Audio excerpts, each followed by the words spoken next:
Good afternoon, and welcome to our event, Gender Justice, Advancing Pluralism and Free Speech for All.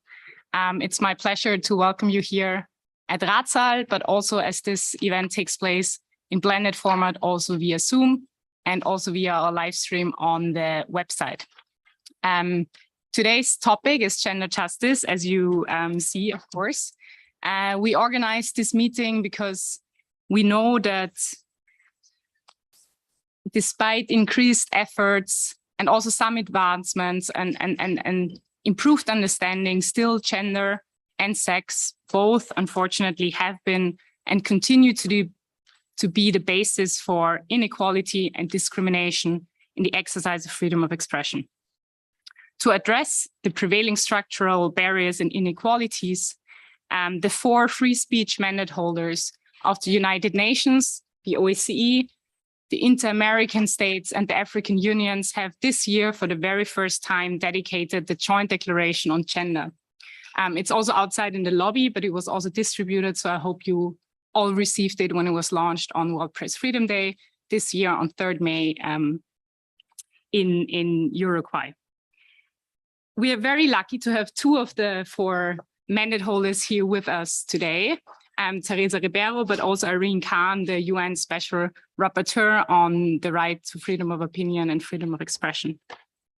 The Joint Declaration covers 5 thematic areas that we will also discuss today: discrimination and prejudice, access to information, gender-specific restrictions on expression, online sexual and gender-based violence, and the need for human rights due diligence.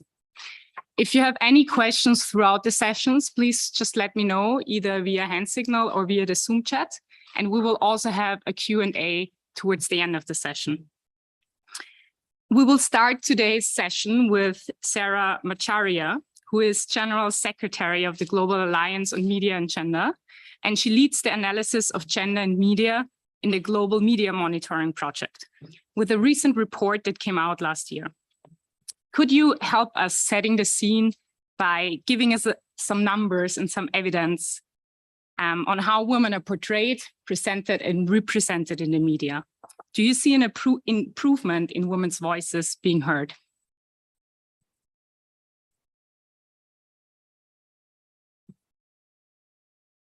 Thank you for this space. The possibilities for women to exercise their right to freedom of expression are bound up in media treatment of them and in the roles that they play through portrayal and representation, and in all the ways that they participate in the sector.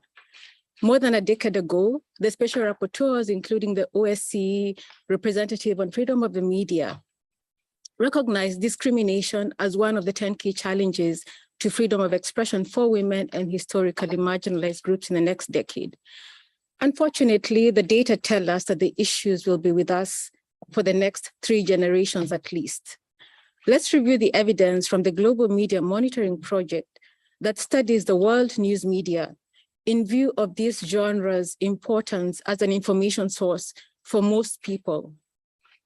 The data are collected once every 5 years since 1995 by an international volunteer network of activists, scholars, media professionals, and statutory bodies in almost more than 100 nations. So I'll present 4 key elements. The first is this: all things remaining equal, it will take at least a further almost 7 decades to close the average gender equality gap in print and broadcast news media.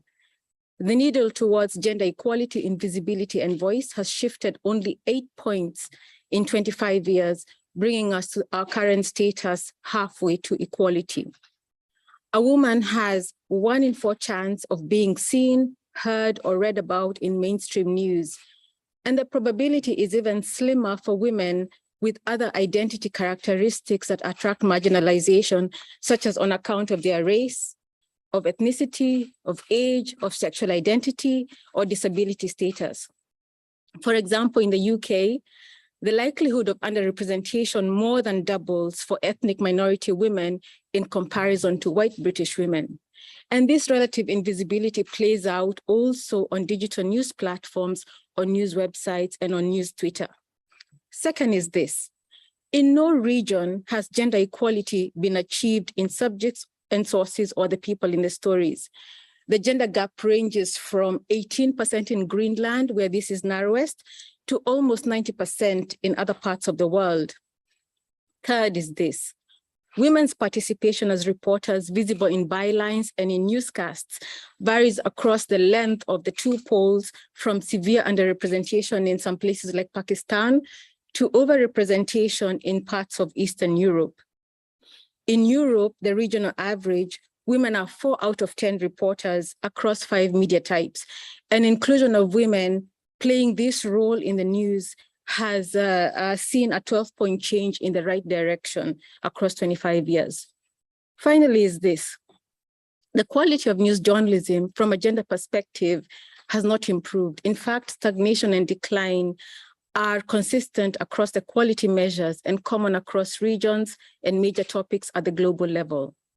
Women are less likely to focus centrally in news stories now than 20 years ago.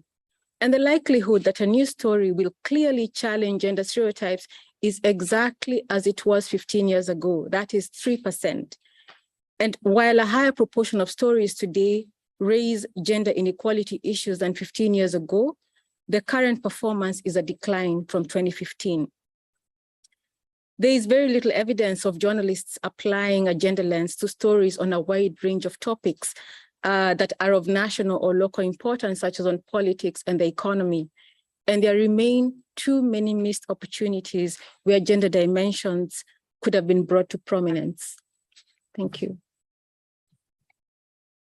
Thank you very much for this ample and a little bit depressing numbers that you are presenting to us today, and which are, I think, a good sign of why we need to have this conversation today. So thank you for being here and for providing us with this information.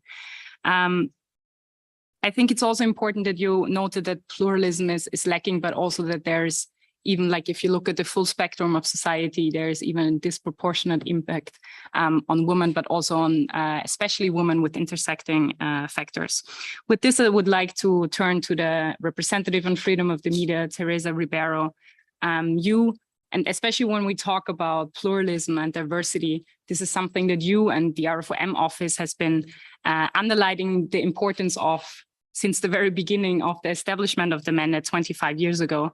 And one of the joint declaration's main messages, I think, is that gender equality and freedom of expression are mutually reinforcing.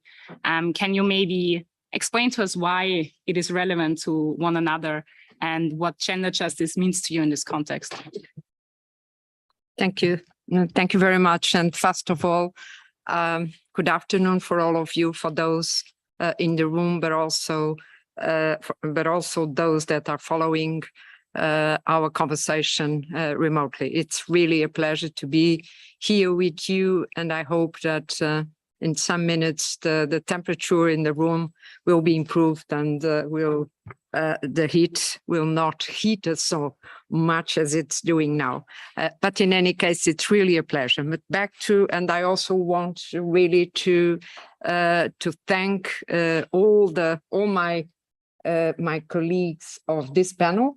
It's really a pleasure. Thank you, Irene. You are not with us, but it's really a pleasure to have you with us. And you deserve a special mention because you fought so much for this joint declaration. And I think that yes, in the end, it was quite a good outcome. And I hope that we can really spread its message all over. But back to your question. First of all, thank you, Sarah, for your very powerful presentation. It's really depressive, the names you just mentioned. Women clearly continue to be limited in their access to and enjoyment of freedom of expression. This is true across the line. It's not only access to information, but also access to digital technology or any other mean that in a way can support, can lead to the expression of this right. Women face structural barriers at every step, and meaning we do not have true diversity of voices, which is a key element of freedom of expression, public debate, and democracy. Depriving women from access to an enjoyment of freedom of expression has a huge impact on the quality of democracy, as pluralism will be significantly reduced. So it is a serious problem, and we have to look at this problematic also from the angle of the quality of democracy. That is why gender equality, again, matters for democracy and should be addressed as an horizontal issue.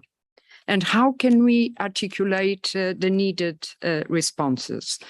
Clearly, we need a whole of society approach. We need the states that have a positive obligation to protect and to promote human rights. We need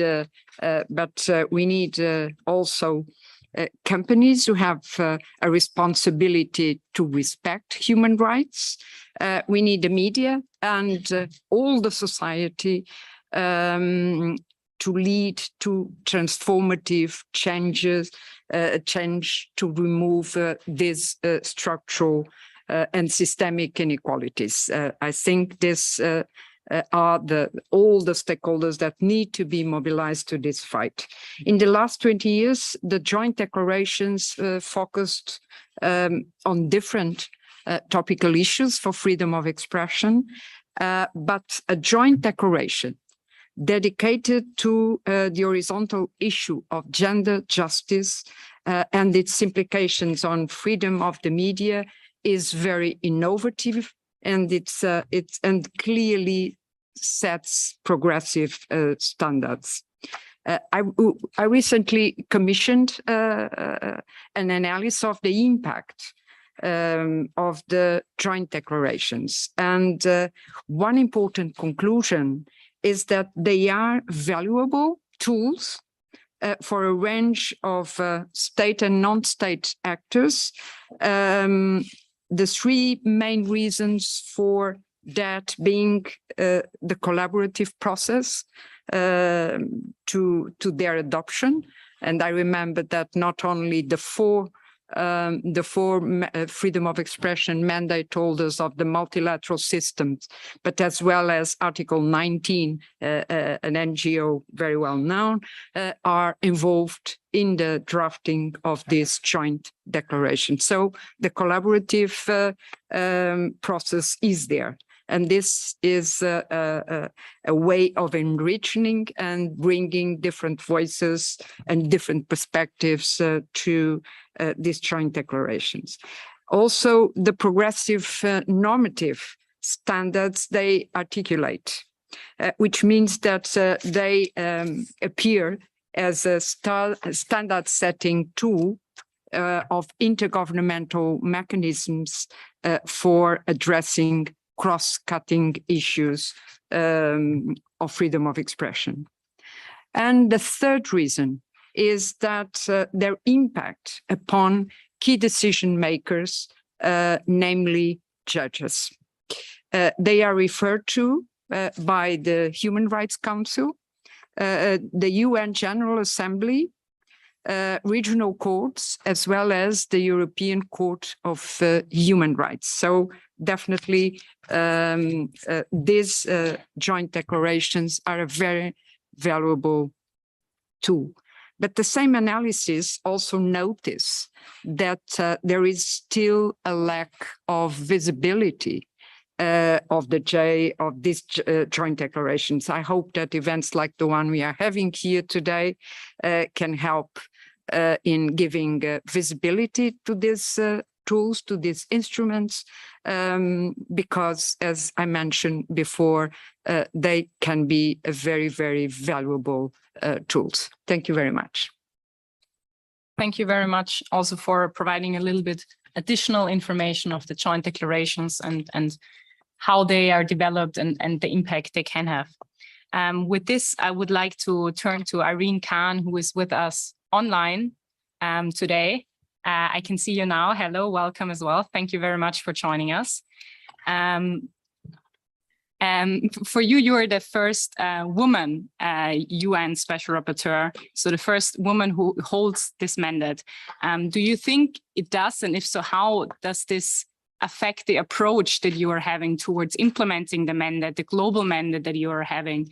And also, it would be very interesting if you could tell us whether you think there is a correlation with the challenges identified in the joint declaration, like, for example, that a gender divide also lead that if there is a lack of equality in representation, this means that certain issues are not discussed and are not really present in the agenda of the public debate. So please, the floor is yours. Thank you. Thank you very much for inviting me to this important event. And I would also like to thank OSCE Special Rapporteur for the cooperation that we enjoy with you, Teresa, and with your office. And together, I think we can make a lot of difference. Now, my mandate is a broad one. It covers freedom of opinion and expression, all dimensions of it, which of course includes, but also goes beyond media. I want to start by emphasizing the importance of this particular right. It is actually an enabling right that makes it possible to access a whole range of other civil, political, economic, social, and cultural rights. And that is why it is absolutely crucial. It is absolutely crucial to women's development and empowerment, and also to democracy and social development, economic development, as Teresa mentioned earlier. Now, and my report on gender justice and freedom of expression, which I presented last year to the UN General Assembly, was the first of its kind ever to be written in the UN.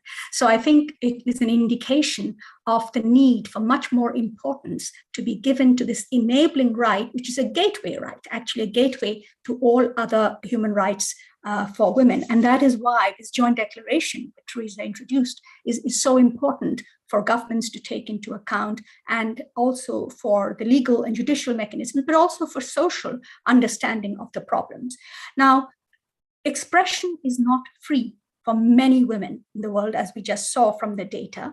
And I think it is important to understand gendered censorship, because it describes the different ways in which women's voices are suppressed. It is, yes, there are laws and policies, but there is also culture, custom, religion, social norms. So state, society, family, employers are all implicated. And that brings out the point which Teresa made about a whole of society approach to this problem. Now, the most crude way in which censorship is exercised on women is gender-based violence, offline and now increasingly also online. And journalists, of course, have been a major group that has been at the brunt of this kind of violence, but it's also used against women politicians, women activists, women in leadership positions. And it's vicious, sexualized, coordinated, deliberately targeting women and people of non-conforming gender people. And it is also important to keep in mind that particular dimensions of freedom of expression are applied more strictly against women. For example, cultural expression. Women artists are under more pressure than other artists. Teenage girls in Egypt have been imprisoned for posting videos of themselves dancing on TikTok. So you can see how public morals, the whole area of public morals, which is a legitimate ground under international law to restrict freedom of expression, is deliberately used to restrict women in unlawful and illegitimate ways. And sometimes paternalistic excuses are used for protecting women, which in fact seek to restrict them. Now, access to information is the pathway to empowerment. And yet there are major blockages here that need to be addressed. Restrictions on certain types of information, for example, on LGBTQI issues or on sexual and reproductive rights, affect women disproportionately. There is also a digital divide. a gender digital divide here, where only 48% of women worldwide have access to the internet. And if you look at other parts of the world, like Africa, it's down to 23%. And within countries, there are factors that deepen that gender digital divide. For example, in the US, Black and ethnic minority women have less access to the internet and therefore to information. And these disparities in access to internet and access to information are grounded in other disparities, such as poverty, lower levels of literacy, cultural barriers to women accessing. So we need to look at this broader context of censorship, restrictions on access to information, and today, very importantly, the digital divide, to be able to understand those factors, those statistics that we saw in the introductory statement. Unless these issues, these underlying barriers are addressed, it would be hard to make genuine progress. And so, yes, we see progress. I don't want to undermine that. I certainly want to highlight the progress, for example, the women's groups, women's movements have made. We've come a long way from Beijing's platform action, but not long enough. There is still a large part of the work that is unfinished, and that requires us to go behind and question what states are doing, certainly, but also how to bring on board society, civil society, how to empower women themselves to be in control of these situations, and of course, companies here, particularly the digital internet intermediaries that play a huge role in both empowering women, but at the same time also exposing them to greater risks of online violence. Thank you so much for underlying really the multifaceted layers of gendered censorship and how it can take place online and offline. And this second aspect of the digital realm, brings me to our last speaker of the session, Lucina Di Mecco, who is here with us today and who is the co-founder of She Persistent. And we see that some of the challenges that we have been hearing about could maybe have or were progress due to the tireless efforts of many, including women movements and women rights group, as you've been mentioning, Irene. And some of these progress could also be made due to digital technologies and access to digital technologies.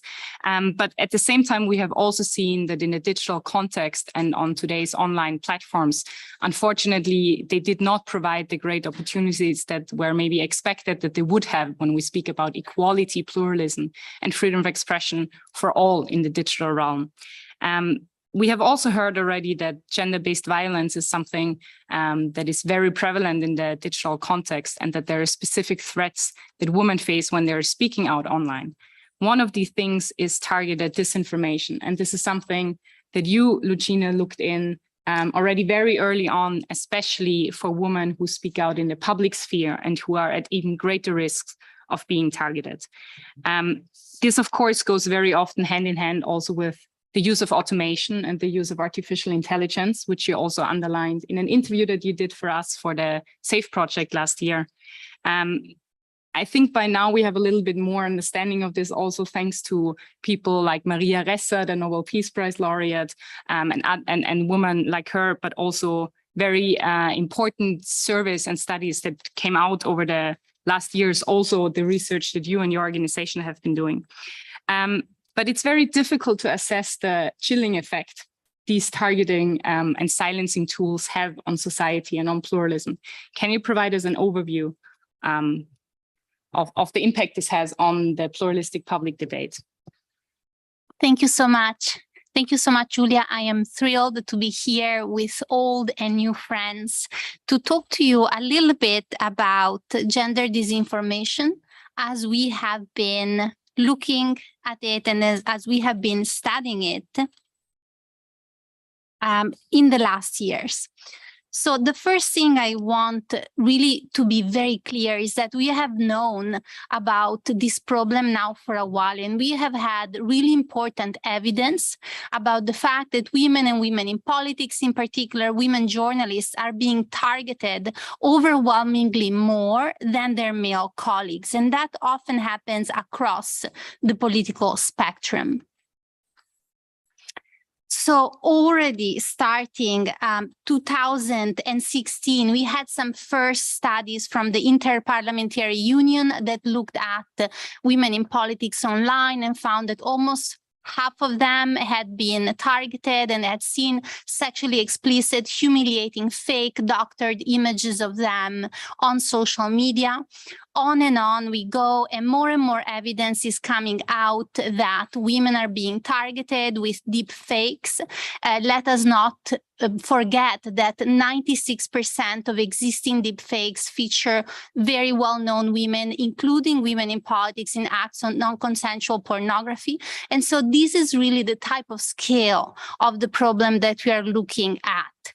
More and more, we're also finding that there is a complicity of digital platforms that are failing to act, knowing all too well that there is an issue with their product and deciding to prioritize profit over social cohesion, over women's rights.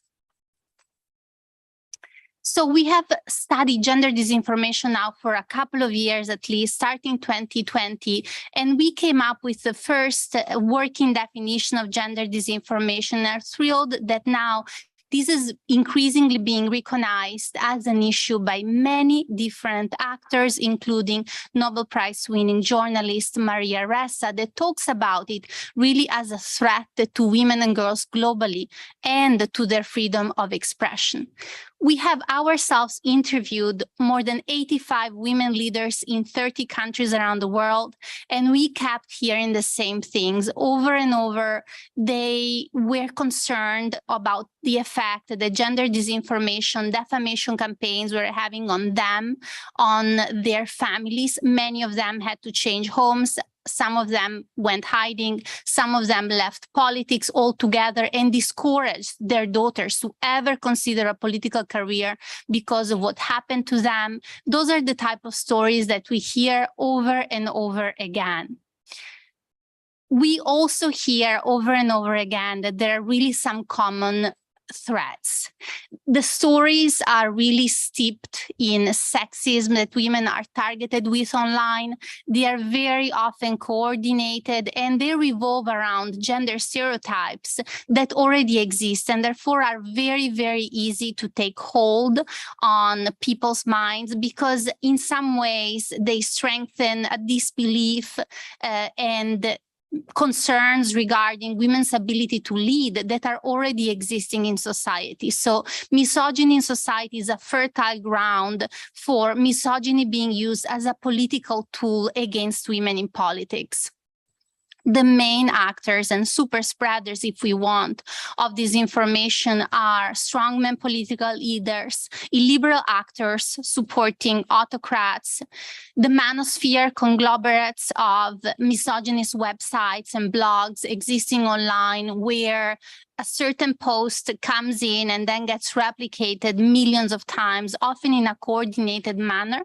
And then I would most certainly mention digital platforms because of their algorithms that reward again and amplify hate for profit.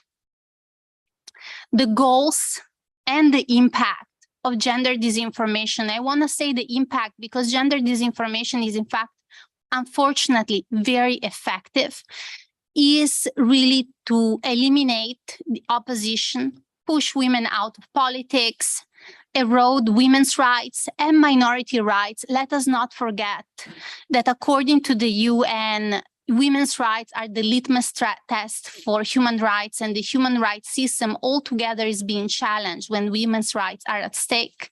And ultimately, we are seeing over and over again also gender disinformation being used to influence foreign elections and erode democratic institutions, because we know that democracies are stronger, that if women take part in them, and that in many ways, the state of democracies is the state of women's rights.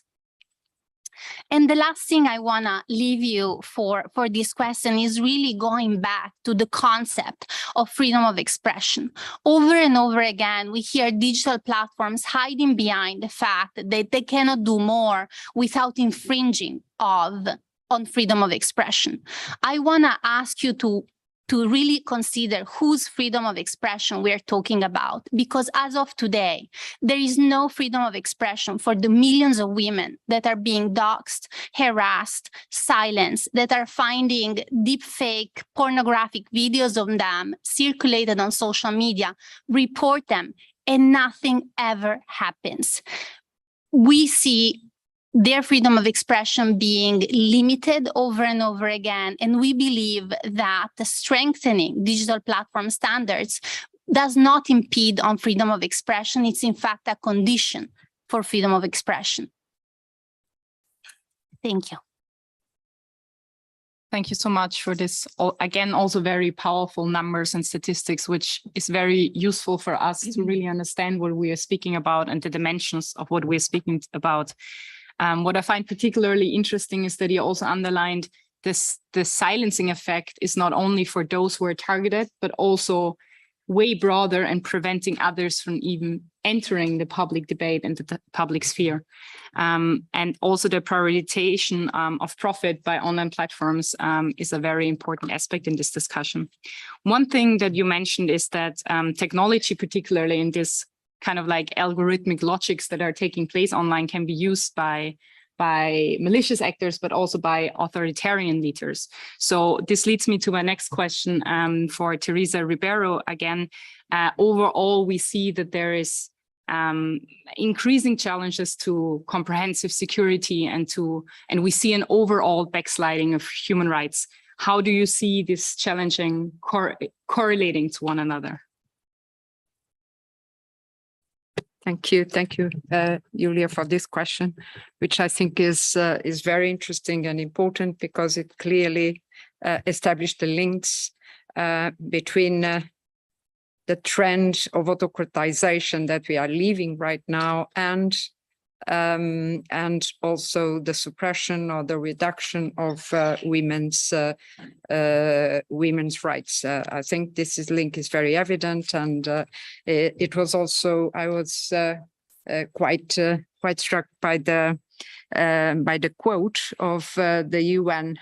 The UN Human Rights Council about, and I quote, the corrosion of women's human rights is a litmus test for the human rights standards of the whole of society. It's clear, and we see when the quality of democracy is declining, we can clearly see that one of the first victims is really the women's rights.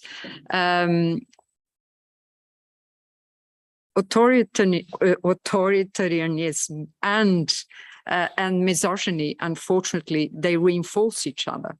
They have a very, very strong connection, and unfortunately, they reinforce each other. And you know, we had clear and steady advancements in democracy till 2010. And from then on, unfortunately, we have been witnessing a sharp decline.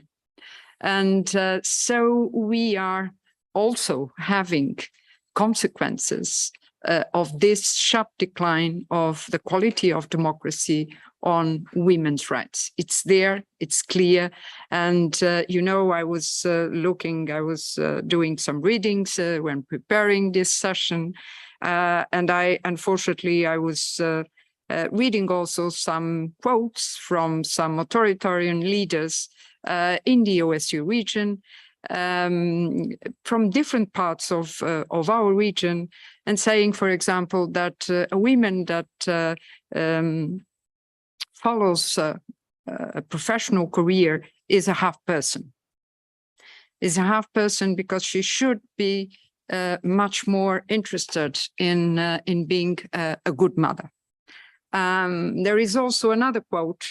It's always also very, very, very concerning, of another politician saying that, you know, instead of wasting time trying to reduce the pay gap, you should concentrate in having kids. So this is the kind of messages that in societies clearly showing a decline in their democracies, convey to women and regarding women. So this is a problem of democracy. This is a problem clearly linked to a decline of democracy, and that's the reason why gender justice is so important. At the same time, and I would like also to underline this point, the enjoyment of a series of human rights depends on the access, enjoyment of freedom of the media. If women are deprived from freedom of the right to access to information, the enjoyment of freedom of expression, it's clear that not only the society as a whole will suffer with this, but it also means that she will be deprived of exercising other human rights. And this is very much linked, and we have to look at it as a whole, and you cannot separate in saying, okay, you enjoy this right, but it does not, or you don't enjoy this right, but it does not prevent the enjoyment of other human rights that are equally important. It's not like that. And freedom of expression is really at the center. At the same time, I also would like to come to the point that Julia just mentioned about the quality of democracy, about the enjoyment of human rights by women, and societies that are more peaceful. There is, for decades, the scholars were very clear and saying that societies with well-established democracies are much less likely to engage in civil wars, in interstate wars. So there is a clear link between enjoyment of human rights, between the quality of democracy, and between peace and stability, which is at the core of the OSCE, at the core of this organization. And that's the reason why also this year, as we are celebrating the 25th anniversary, we chose as a motto, there is no security without media freedom, precisely to link media freedom to security, to peace, to stability. These are the links, the correlations that we really need to keep under our focus. Many thanks. Thanks for really kind of like connecting the dots and showing how this is all interconnected and how it's really about democracy, peace, and security. Another important point, I think, was underlining that when we see authoritarian trends or illiberal trends, that women and those in society who are already marginalized or discriminated against or face disadvantages often or normally feel it first, and their rights are limited and further restricted first. At the same time, you also underlined this, that freedom of expression and media freedom is really this gateway right and this enabling right for the broader human rights framework and also for democracy as such. This is also something that, Irene, you mentioned in your first statement. So when we talk about this gateway and enabling right, this means that we also need an enabling environment for everybody being able to exercise this right. What do you think can and should states do to really remove structural barriers and inequalities that women face in their exercise of freedom of expression? And what could be the next steps that states would need to address? Thank you very much for that important question. Let me start by saying that one of the issues, one of the reasons why states resist gender equality and so on is they also have a kind of a paternalistic approach. A lot of the restrictions they will claim are there in order to protect women. So I would start by saying the first thing is, just as we say in development, do no harm, here, do not disempower women in the process. Women must be involved when laws, policies, measures to protect their rights are being discussed. And women must be empowered in that process and not disempowered. They must, and by that I mean, first of all, access to internet, we've talked about it, but also information and digital and media information literacy, and various strategies that bring women into the processes when governments are discussing how to strengthen gender equality and freedom of expression. Listen to women's voices and engage them and make them part of the decision-making process. More specifically, I think governments have to take much more seriously the whole issue of addressing violence, gender-based violence, online and offline. Women should not have to make a choice between being safe or being able to speak out.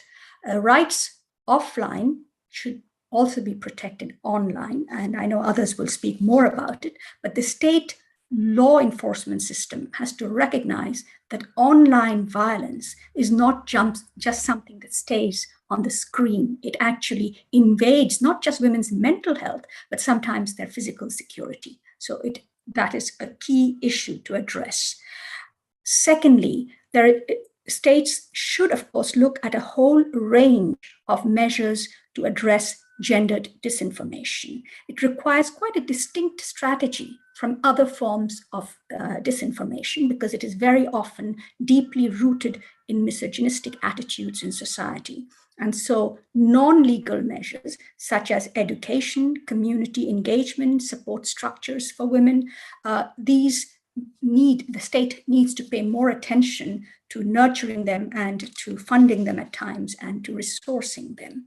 I would also say that the whole area of public morals, the state has great control on that through its laws and policies. And state should look at the whole area of public morals, not only from the perspective of one single culture, but as a universal value, look at universal standards to which states themselves have signed up to when they're looking at how to address public morals and not restrict women's behavior in unlawful ways.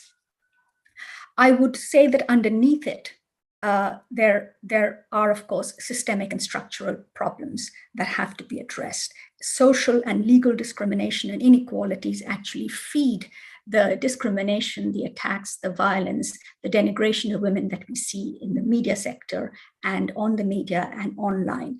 And of course, discriminatory laws must be abolished. Equality must be ensured in law and policy, but going beyond that, social reforms are needed.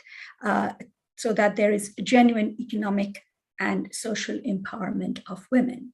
I remember once listening to an Afghan speaker talking about in the Afghan tradition of looking at a nation, at a society like a bird. If one wing is hurt, damaged, then the bird cannot fly. And when it comes to social development, security, democracy, I think if gender equality is undermined, women's voices are not heard, women cannot participate fully in the development process, in the democratic process, then you have a society that is limping, not a society that is thriving. So I think there are some fundamental issues of laws and policies that need to be undertaken, but alongside that, also empowerment of civil society, empowerment of women themselves. Finally, let me say, I'm sure the others will speak about it. We talked about a whole of society approach. We have used the term gender justice quite deliberately, not gender equality, because through gender justice, what we are talking about is transformative change. If we want to break through those barriers that we saw in the early statistics, if we want to break those barriers, then we need that kind of transformative change where laws and policies, governments need to address them, particularly when it comes to issues of discrimination and violence.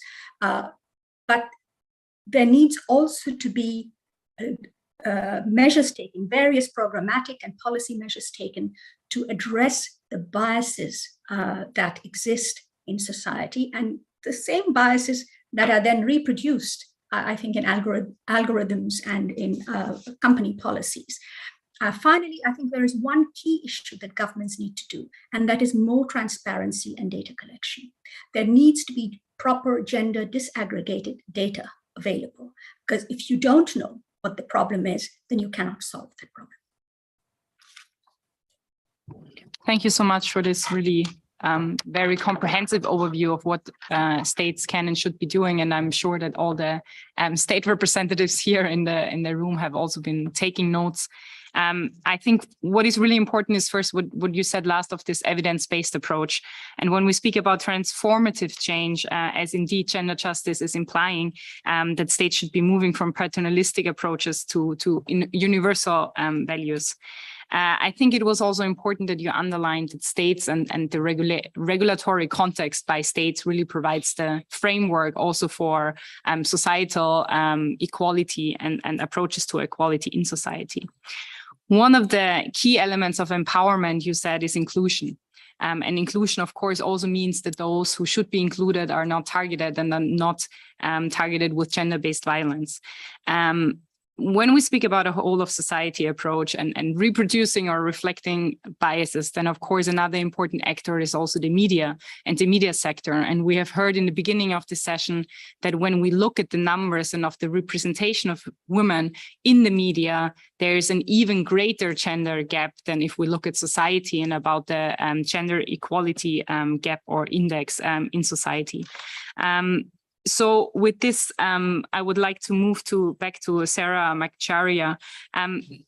What do you think is the most important ingredient, if you will, for upholding the achievements that we made so far, but also for furthering the progress in the media? Do you think that media regulation or media self-regulation, two things that are also mentioned in the joint declaration, can be tools and can be important tools, while of course at the same time upholding the independence of the media? Could this be an approach to improving gender in the media?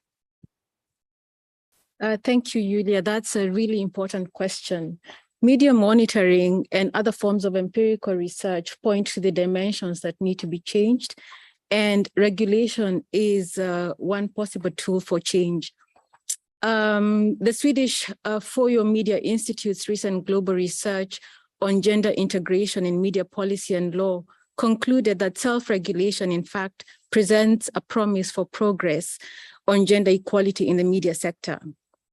The research attempted to understand what options exist that at the same time uphold the media's right to freedom and independence. It was clear from the analysis of supranational frameworks and general state regulation that both gender equality and media freedom are protected as basic human rights, at least in policy and legal texts. And Irene has talked about some of the other limitations of states. In contrast, media sector policies and laws tend to contain fewer and more vague gender equality provisions, and that is when they do mention gender at all. Instruments that are issued by industry bodies are more likely to contain gender provisions than those that are established by state regulators. And they specify requirements such as gender non-discrimination and avoiding sexism. The balance of evidence on the levers of change point to the self-regulation level as the most promising and even more effective if co-regulatory models are followed with civil society and the public playing a role, such as the example that is set by the Canadian Broadcasting Standards Commission. Institutional gender policies as well as editorial guidelines within media organizations are another possibility, with, of course, attention to implementation. And finally, alternative measures such as stepping up awareness and strengthening skills of media professionals are necessary. Thank you. Thank you so much for this also already very concrete examples of what the media can do, but also how the state and society is kind of interrelated to the transformative change that we also need to see within the media to improve the gender equality in the media sector. We have also been speaking a lot of kind of like the third big actor in this conversation, which is digital platforms. And in particular, also Irene referred to the need for non-legal measures and additional efforts when we speak about gender disinformation that very, very specifically takes place in the online context and is very often also reproduced and amplified because of the algorithms and the content curation and content moderation of digital platforms. So how do you think should platforms empower women's voices online and at the same time make sure that they are not being targeted on their own services and on their platforms? So what should digital platforms do themselves, but at the same time, also how can states help companies in doing this, or also set the regulatory framework that it might be necessary to make sure that women are being equally represented and able to exercise their freedom of expression in the online context?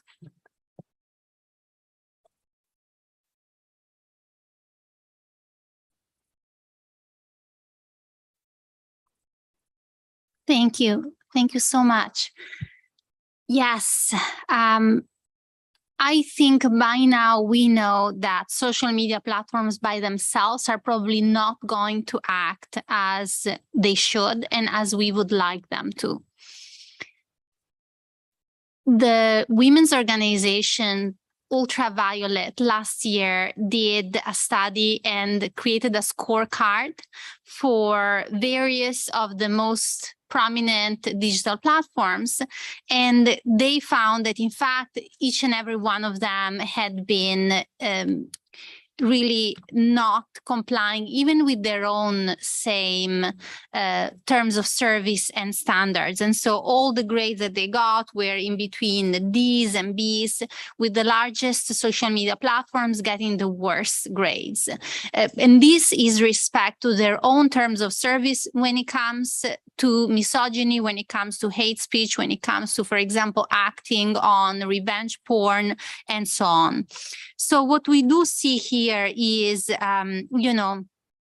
a series of companies that in many ways have been allowed to run free.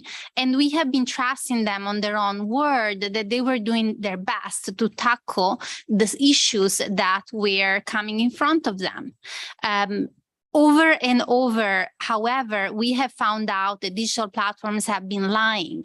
And over and over, we found that, for example, even when they had risk assessment and impact assessment tools to find out what would be the impact of their products on the broader society, they have not acted on that information. And instead, they have continued providing tools and products that were harmful, knowing that they were doing so.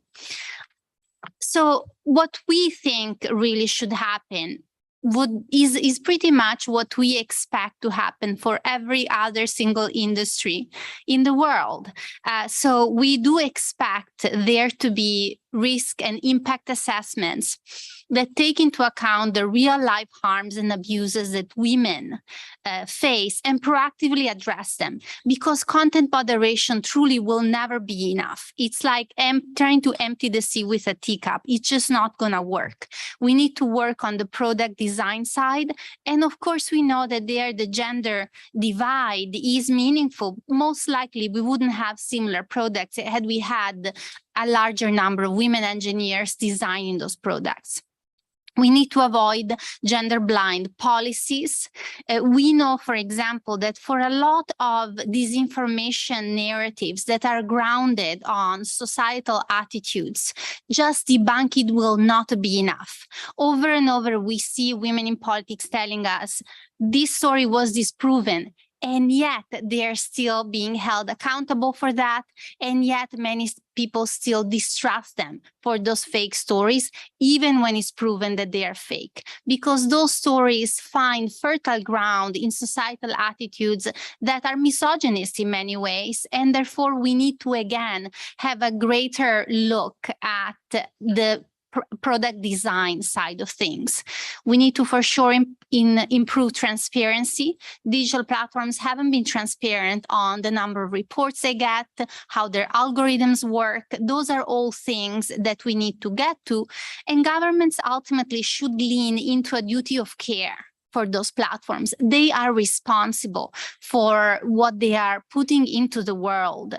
I believe, before this bottle of water went to us, before it even got to the supermarkets, someone checked to make sure that it was not poisoned, that there wouldn't be something harmful in there. And in fact, there were probably a number of assessments from government officials that made sure whatever the company said that they were doing, that in fact was happening. And if there is a problem, if there is an outbreak of some illness, those responsible are being held accountable.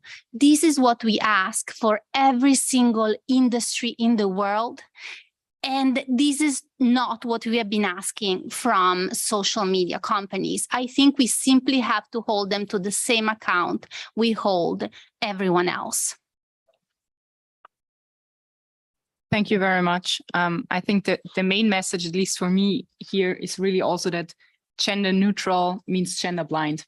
And here we have also maybe a possibility due to the new regulatory framework that comes up for digital platforms to really think about gender from the outside and by design, because we have seen also with gender blind policies that it's way more challenging to afterwards bring in a gender perspective compared to already thinking about it and introducing and designing for it from the outset.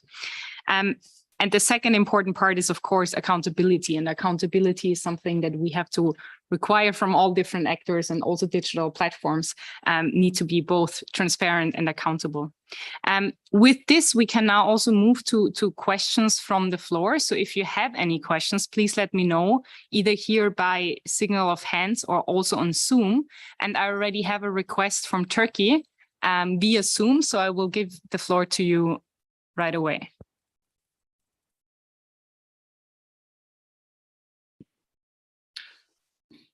Thank you. Although speaker didn't mention, we reject the allegations in particular slide of her presentation regarding gender disinformation about our president. We have many women journalists in Turkey. You can easily see women journalists following the program of the president as well. Turkey is committed to the goal of empowerment of women, ensuring their full and equal participation in all spheres of life, including journalism.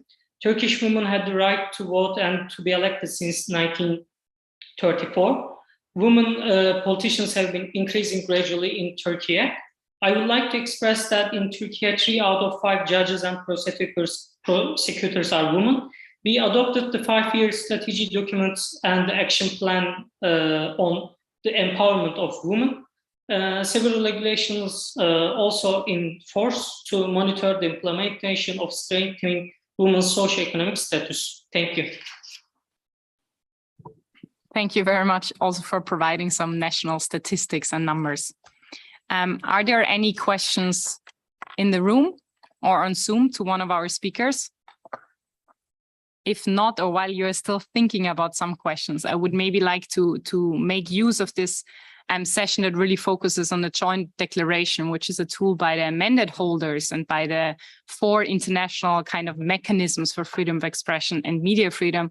But we have now here the opportunity to also have 2 experts with us who are from the other side and from the outside. So it would be really interesting to hear from you whether you think and how you think tools like the joint declaration and this specific joint declaration on gender justice can be helpful also in your work and in your advocacy work, and how you can and will be using them for looking forward and for improving the gender equality also in the work that you're doing. And maybe if I may, I will start with you, Sarah, if you have any comments or thoughts on that. Thank you, Julia. In fact, this joint declaration was actually very welcome in the civil society community, because for the longest time, we were pegging our hopes on the previous declaration that talked about the 10 key challenges to freedom of expression in the next decade. And that particular declaration talked about discrimination of women and historically marginalized groups. So this new declaration, which is much more solid and actually talks about gender justice and talks about the structural levers of change, that is one instrument that we now have as a civil society to continue working on and to continue demanding accountability, even as we continue with policy advocacy and as we continue with our discussions with the media industry. Okay, thank you very much. You know, I want to take the advantage of the opportunity of having with us such distinguished specialists. And, you know, in your daily life as strong activists, what are the main challenges you face? How do you manage to engage more and more people to this fight? Is it declining? Is it improving? What is the real situation in the society as a whole? Thank you for that. In fact, civil society is, gender and media civil society is very engaged on these issues. And this being the Global Media Monitoring Project Network being the only one of its kind that brings together the scholars, the activists, a whole range of stakeholders, some of them from industry, from regulatory bodies as well, from state agencies, in a way that has helped grow the network organically. So one challenge that we face has been lack of support,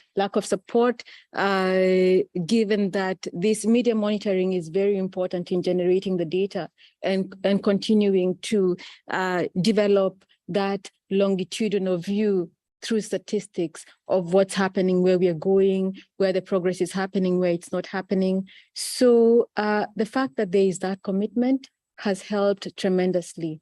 But the challenge remains continuing to, fight against the grain, especially with very powerful media industries and with other dimensions that make it more difficult to work in that area. And also, I think I should also say that often in policy, there seems to be an instrumentalization of media. And while we continue trying to push the idea that media should be seen as a strategic sector, and it is important to change power relations in society in and through media, and not simply as media as a source or as a conduit of information. So continuing to make that clear to especially policymakers, that has continued to be one of the areas that we struggle against, and we continue lobbying for that recognition of media as important for structural transformation.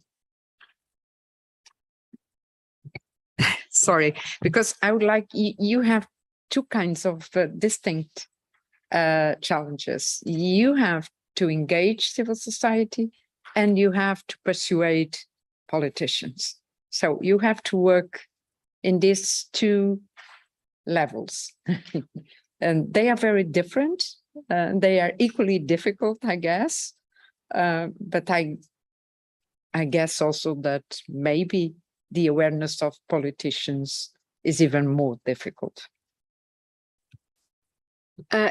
Yes, I think what helps is the fact that we are such a wide, we have so many stakeholders from all over, from all dimensions. So therefore, there are those within civil society that are able to bring others into the network, to bring others to do this work.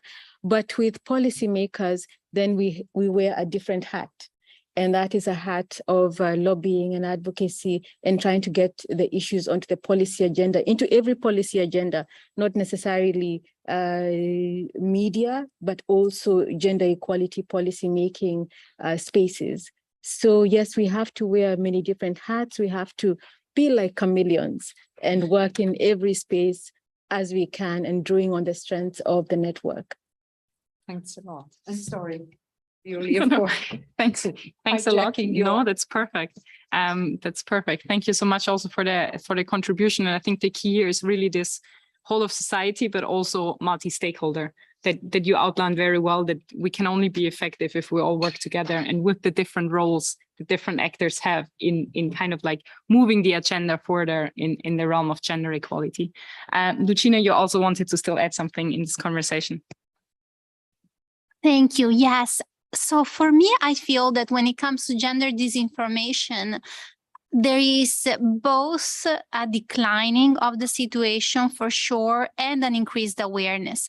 A declining of the situation in that authoritarians, illiberal actors are learning from one another very effectively. This is a global theater that we are playing in many ways. And so we often find the very same disinformative narrative being used, sometimes the very same fake image being used in different countries around the world to undermine women's rights, minority rights, and women in politics in particular.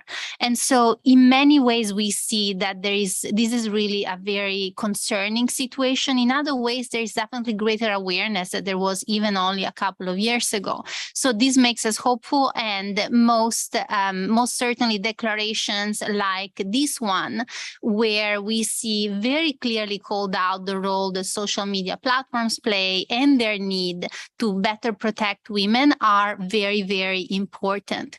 When it comes to the challenges, I would also like to mention the soft capture in many ways of digital platforms. In this field, when it comes to supporting civil society, digital platforms are among the largest funders. And so you can imagine how problematic it might be if the ones that are in fact trying to study the problem are being funded by the perpetrators in many ways of the problem. And so in already a greater issue of transparency and lack of data, you find also this additional issue, and then things really become very, very problematic. Thank you very much. I think what you outlined here is that not only gender equality and freedom of expression are equally or are mutually reinforcing, but unfortunately also authoritarianism and restricting rights and restricting women's rights as well. And sometimes the challenges are not really the awareness, but rather the political will. We have, unless Irene, you would also want to still contribute here. Otherwise, I will give the floor. We have another comment from the Zoom, and then we can also revert back to you, Irene, afterwards. And I give now the floor to Tasnen Amar.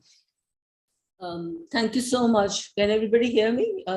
Is my voice okay? All right. So thank you for inviting me to this very exciting discussion. I joined late, but whatever I've heard is of immense help to my work and my own understanding of issues.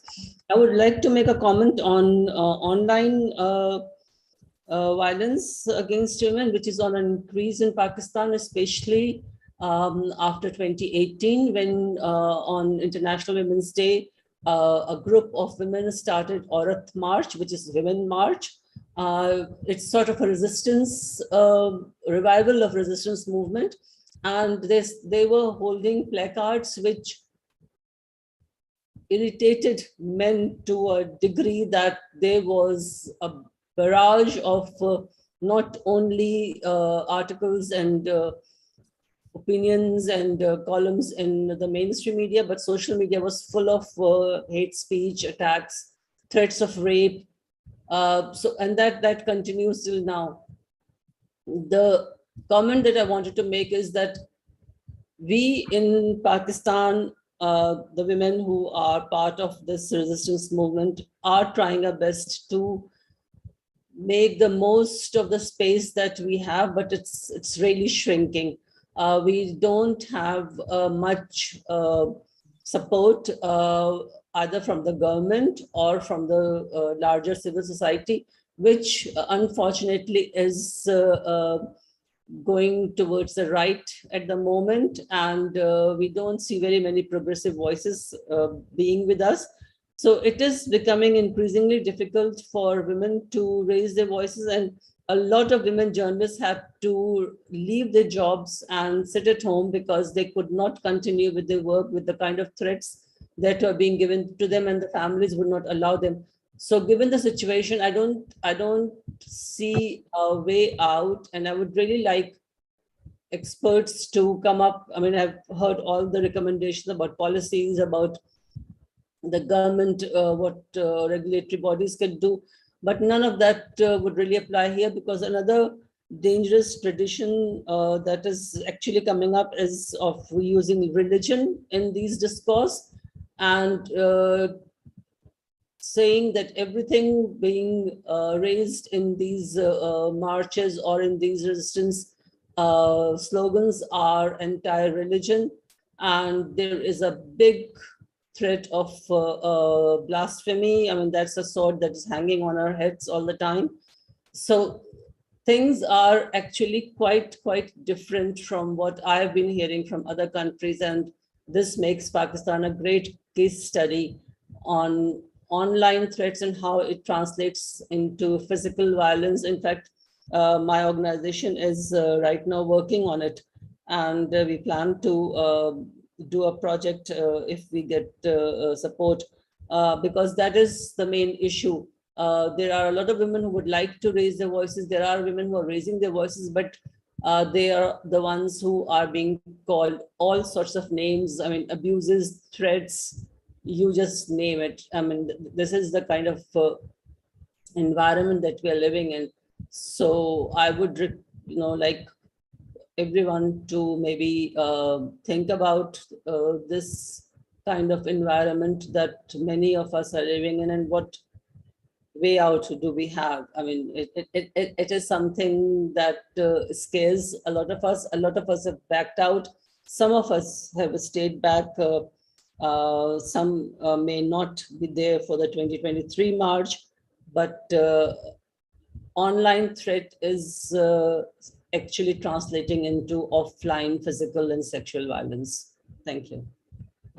Thank you very much for sharing also your personal and national experience with us. I mean, I think that while the patterns are very similar across the board, and also global studies have already indicated how online violence indeed very often is linked or precedes physical violence and physical attacks as well. Of course, still in depending on the context, there are still different preventive and protection mechanisms available. One thing that you also mentioned that I find very important is really to also recognize this kind of like double chilling effect, because women are being, when women are being targeted as women, but also as those speaking out about women's rights, they're kind of under a double barrier and additional threat to being attacked for speaking out, which leads to silencing and chilling effects for women on generally speaking out, but particularly on speaking out about women's rights. We still have a few minutes left, so I would maybe do one last round for all of our 4 speakers, and I will start with Irene because I see that she has her hand up. So please, you have the floor. Thank you very much. Now, I wanted to respond directly to Tasneem as well, because in my own presentation, perhaps Tasneem missed it in the beginning, I talked about gendered censorship. And I define gendered censorship as including not just laws and policies, but customs, culture, religious interpretations, all these various sort of values, social values that are turned around to attack women. And I think it's extremely important that we understand the role of non-state actors when it comes to women's freedom of expression. Yes, social actors, religious leaders, community leaders, companies, we've talked about digital platforms and others. But underlying all that, you cannot escape the legal and the international reality that states, governments are the duty bearers of human rights, and governments cannot hide behind religious leaders or community leaders and simply say, well, that's what our society is like and there's nothing we can do. I come from South Asia. I understand perfectly well what Tasneem is saying. And I think governments have a very important responsibility to protect women's rights, women's right to speak against all these factors. And there is a very dangerous, I think, securitization that takes place over here, where these non-state actors begin to take the power of the state and control voices. They are the ones who are using violence to shut women up, and the state machinery stands by and watches that happen. That is simply unacceptable. I think states cannot abdicate their responsibility to protect human rights, whether it's cultural values or in the name of culture or in the name of religion. So I think there's something happening there, and we see this. We talked about political authoritarianism. I think there is a social authoritarianism, if I can use that term, coming into play here when it comes to women in particular. That's the important difference if we take a gender perspective on many of these issues. We begin to see not only the politics, but also the social pressures, the social negative social tensions that are arising there. That's one point. The second point I wanted to make was about the relationship between digital platforms, digital media, and legacy media, traditional media. Digital platforms are becoming the gatekeepers of news these days. They play a disproportionate influence when it comes, to bargaining. There is no media outlet of comparable size to some of the digital platforms, for example. And there again, there's an imbalance developing that I think states need to think very carefully about when they're looking at regulating media. And I'm saying that also because a number of the OSCE member states are, of course, going to be influenced by the Digital Services Act of the European Union that is going to come in very soon into effect. And we haven't even talked about that. I think we see some interesting developments taking place there, and getting the gender perspective right is important. And the best way of getting the gender perspective right, in my view, is to engage with women. Bring women's voices into these discussions. Let's honestly see how many, for example, of the media regulators have gender experts there. How many of the social media, those who are dealing in social media, the platforms, how many women are there? They're not very many. It's a very male, white, if I may say so, environment in which social media operates. So there needs to be those, and those are the sort of non-legal measures that I was talking about. Laws and policies will reflect the prejudices of society if you do not have inclusion at the level of society. So it's a very complex issue. There are many dimensions to it. I think the main message of our joint declaration is that when you bring in gender, You have to bring in a multi-stakeholder, multi-dimensional approach to solving problems. Thanks so much. And in the end, it all again links back to pluralism, because we need the pluralism, or to enable pluralism, it means that also there needs to be pluralism in representation and in the development of policies and laws, but also in society and in the discussions in the public debate. And this, of course, requires inclusion. Many thanks for underlying this. I will now hand over to the other three speakers for their closing statements. If you have any kind of like last message or recommendations you would like to put out. But before that, I will also still mention that an Article 19 representative in the chat also asked whether you could maybe in your response refer to the entire topic about silence and paranoia of women who have been targeted, and the chilling effect it also has on the individual woman, and whether you have any recommendations how to address this particular aspect as well. And maybe I will go in reverse order, so I will start with you, Lucina, if that's all right. Thanks. Thank you so much. There are many very, very good reports that have come out, I think really in the last year or the last couple of years, that talk about how to respond from an individual standpoint for various groups. So women journalists, we have a toolkit that we issued as She Persisted, that's open source, available for everyone, in particular for women leaders, women in politics, on how to enhance their digital resilience. We know that there are a number of courses that are available in many different countries around the world. And so there is definitely a need, and we know that, of enhancing one's own digital resilience in order to be able to hold the line, as Maria Ressa says, and to continue the important work that women in politics, women journalists, and even just women that want to speak out online are doing. So I think that there is a fair amount, there are some resources out there.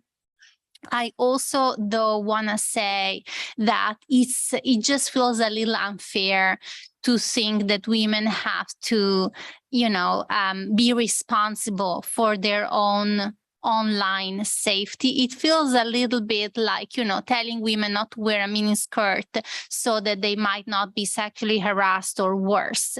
I think that there are responsibilities that are not quite equally spread. I think that, again, digital platforms and governments really have the responsibility to support women, to support democracy, to protect women's rights. I am optimistic overall that given the greater awareness of these topics, we are seeing more change coming from a number of different countries around the world.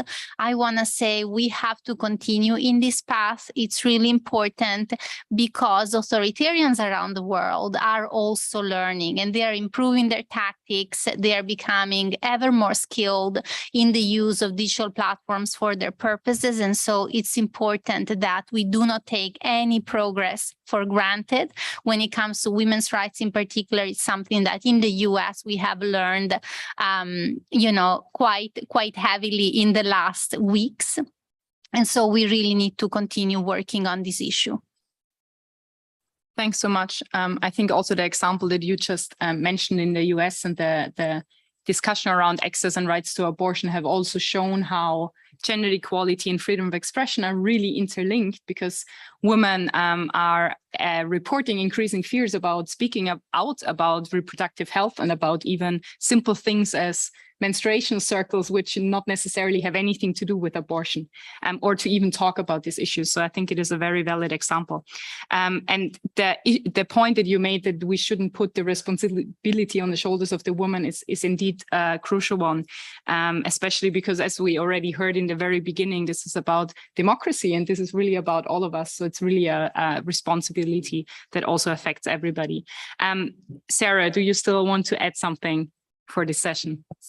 I would just add one final observation, and that is, as civil society, we often are struck by the long-standing inequality and just the lack of traction, especially as it comes to the media. And we wonder to what extent are state bodies and international organizations still committed to the goals of Beijing, especially when it comes to the media. We had Section J that was very exhaustive, and now as civil society, it is always an uphill task to keep media on the agenda, to keep the spotlight on media. And every policy-making arena is a space for us to again underline that it is important to maintain the spotlight on media. So I think it's important to bring this back onto the agenda, because the media, as is often said, the problem is what is seen as intractable social and cultural norms. And how can those be changed? The media, of course. And how, if the media continue to be ignored, then those cultural norms that are said to make it impossible to, or very difficult to make progress in other gender equality areas, with that lack of attention to the media, then the norms will continue to persist as a barrier towards progress. Thanks very much to re-emphasizing also what you said before, that transformative change can also happen in and within the media, and we really need both angles for progress. Representative, do you also want to add something at the end of the session? I'm sorry. First of all, let me again thanks a lot all the participants, the more active ones, the panelists, for your very, very interesting contributions throughout our session, but also to all the ones that followed the discussion. From my side, what I would like very much to emphasize is the need to continue to work to this transformative change that that Irene was referring to, that is deeply rooted in our societies. It's very, very difficult to transform it. We have some positive signs, definitely we do. But at the same time, we have now also new challenges and threats, and Lucina just referred to this globalization of that is allowed, that is created by social media, and it's a globalization of strategies to really attack women and to silence women. So we need to, again, to work not only as a whole of society, multi-stakeholder, but also multi-level, which means that we need to work at the national level, the local level, it's very important, but also the regional and the international level. And it's only like that that we'll be able to craft the needed responses and possible solutions, always being tested, always being difficult to implement. Thank you. Thank you so much. Also for me personally, this session was incredibly insightful, and I hope also for everybody else participating. So I also just want to thank the speakers, the three speakers here in the room, but also Irene Khan, thank you so much for joining us online. And for those in the room, we would like to kindly invite you for coffee just in the lobby outside. Everybody online, unfortunately, has to brew their own coffee or tea. But we very much hope to see you again in half an hour at 4 p.m. for the second session, which will be focusing on online threats against women journalists more specifically. And I really hope that this session was as insightful for you and can really help us not only to share more visibility of the joint declarations and the issues and recommendations in there, but really moving towards more pluralism and freedom of expression for all. Thanks a lot.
Welcome back to the second session of our gender justice event. I hope the break was refreshing and you all are full of energy again for the second conversation focusing on online threats against women journalists. Also during this session, if you have any urgent questions or comments, please feel free to indicate so in the Zoom chat when you're joining online or also here in the room per hand signal. In the last session, we have talked a lot about structural barriers, inequalities, and discrimination that women face when they're exercising their right to freedom of expression. And while women journalists, of course, are facing all the same additional barriers and challenges when they're speaking out, when they're making use of their right to free speech, and also in the context of media freedom and media pluralism. In addition to that, they face additional distinct threats because they are public voices and because they speak in the public sphere and they report on issues that are often intentionally kept in the dark. In 2020, a global study evidenced that 2 out of 3 responding women journalists face online abuse. This is also in line with what we at the OSCE RFM have been witnessing over the years and why already back in 2015, we have started with the project on safety of female journalists online, SOFJO. We have also ample evidence that online abuse and online harassment can take various forms.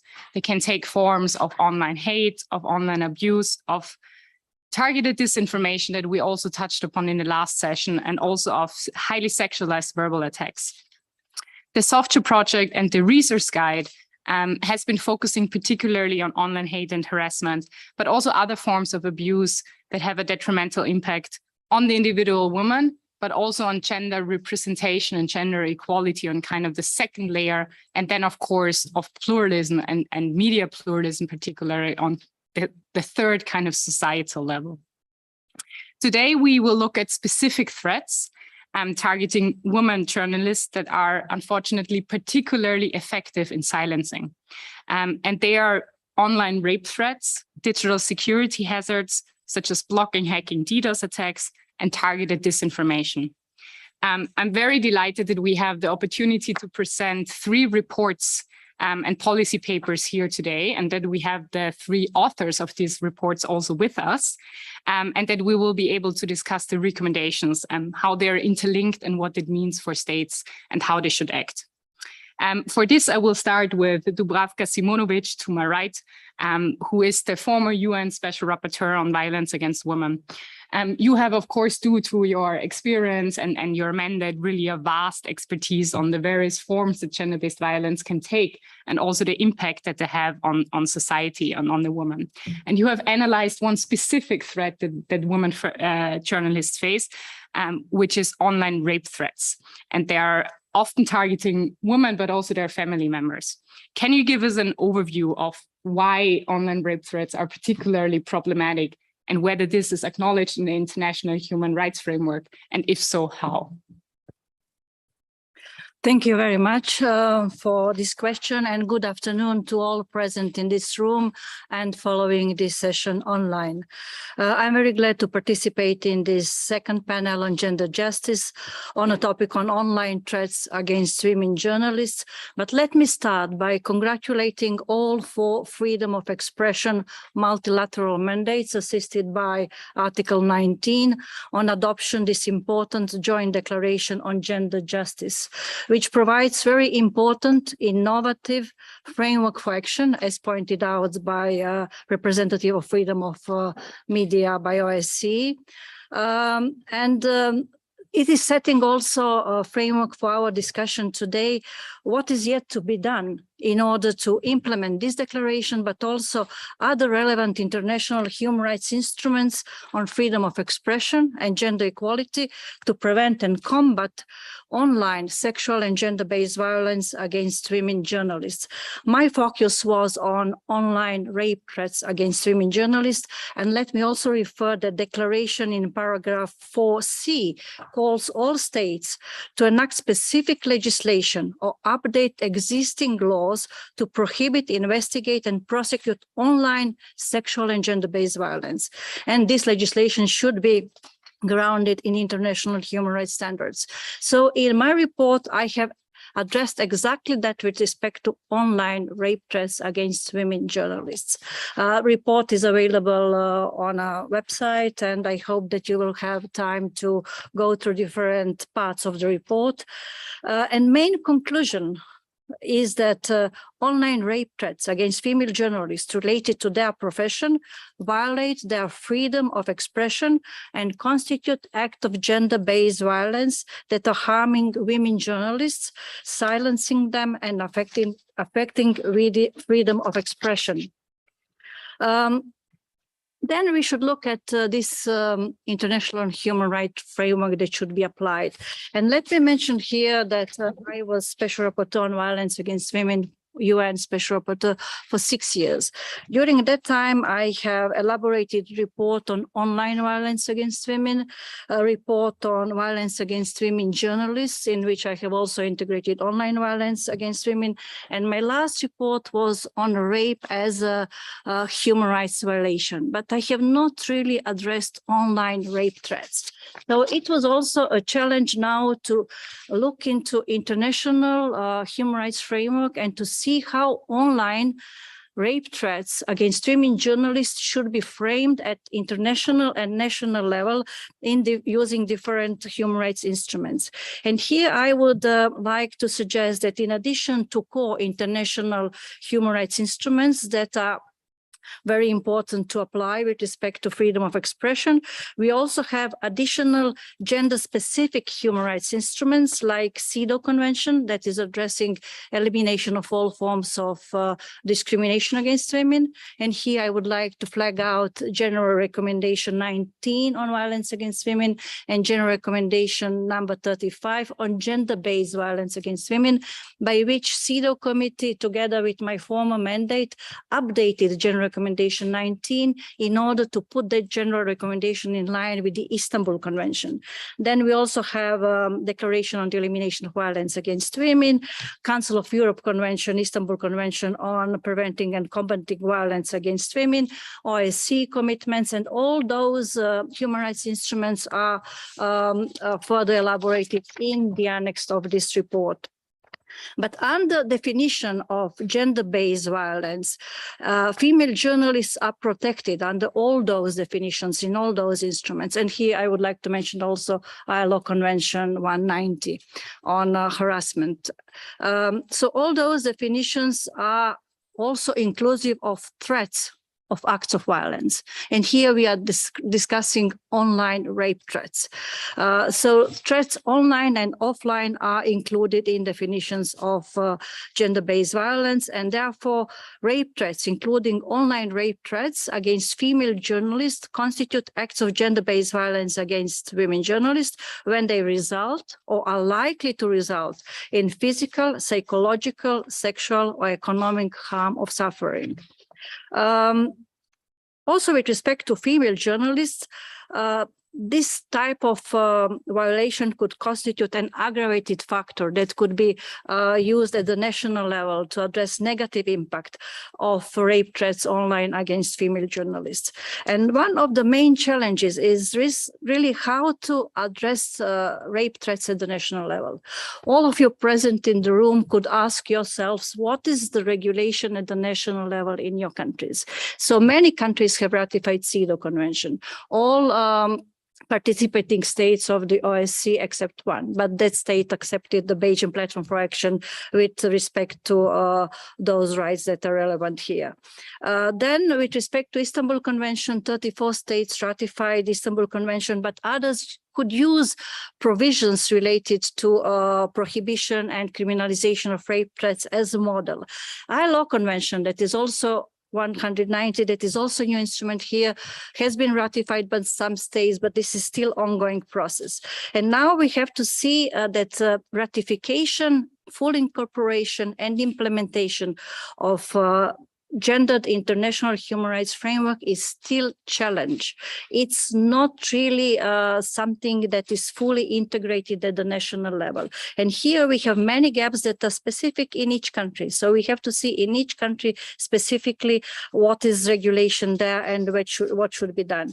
In my report, I have pointed out that rape threats online could be prohibited and criminalized as sexual harassment. That would be in line with CEDAW Convention, with Istanbul Convention, and also I would like to point out that Gravio, as expert body that is following up implementation of Istanbul Convention, already adopted its first general recommendation and addressed online rape threats as a form of sexual harassment. But online rape threats could be also treated as psychological violence. They could be treated as stalking. They could be treated as online aiding and abetting of actual rape. That could be treated as a hate speech and incitement to violence. And that was addressed by a Special Rapporteur on Freedom of Expression, Irene Khan, in her report. And then they could be also treated as a crime of threats. In many states at the national level, there is specific crime of threats. And under that crime, online rape threats could be also addressed at the national level. So in conclusion, let me somehow point out from my recommendations that I am focusing on state responsibilities, and this is also part of this declaration, that states should ratify, fully incorporate and implement UN core and specific gender treaties in order to support freedom of expression and elimination of violence against women, and that in the future, all those legislations should support principle that human rights of women protected offline should be equally protected online. There is no excuse for intermediaries. Under the CEDAW Convention, they do have same obligations as private persons under due diligence principle. And it would be important in the future to have comparative analysis of good national practices or gaps that are present in this area, because we are seeing many reports of women that are showing that online rape threats are not adequately and treated. They are not taken as a serious threat with respect to safety of women journalists, and we have to change this through law and education of professionals in this area. Thank you. Thank you so much for this overview. I think what is really great about your presentation now, but also about the report, that even though it is such a grim topic and really such a frustrating topic to discuss, because we know that such online rape threats are very misogynist and extremely effective in silencing because of their nature and the highly sexualized nature, and they affect women journalists disproportionately, and that still you outline the legal instruments that are actually out there, and that where we would all have possibilities to make better use of it, and we would really just need to focus a little bit more on the implementation gap. Two additional things I would like to also highlight is one, that is very important. You notice that violence also in the legal sense is not necessarily limited only to physical violence, but also it's a broad concept of violence, which I think is also, which links also to the OSCE Ministerial Council decision that we had in 2018 on the safety of journalists, where also the concept of safety has been defined as being broad and not only containing physical elements, but also psychological, legal, and economic environment aspects.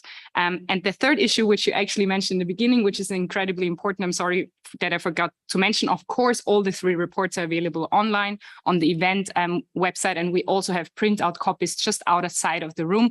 So when you go home, you will be able to take copies of all three and the joint declaration home with you tonight.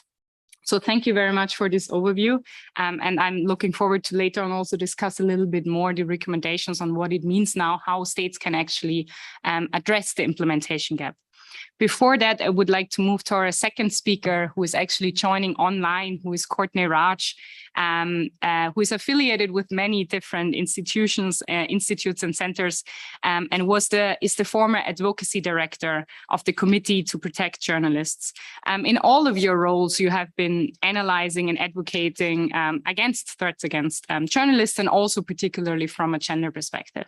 And we have heard now that rape threats can be particularly effective because of their sexualized nature and because of their very misogynist nature.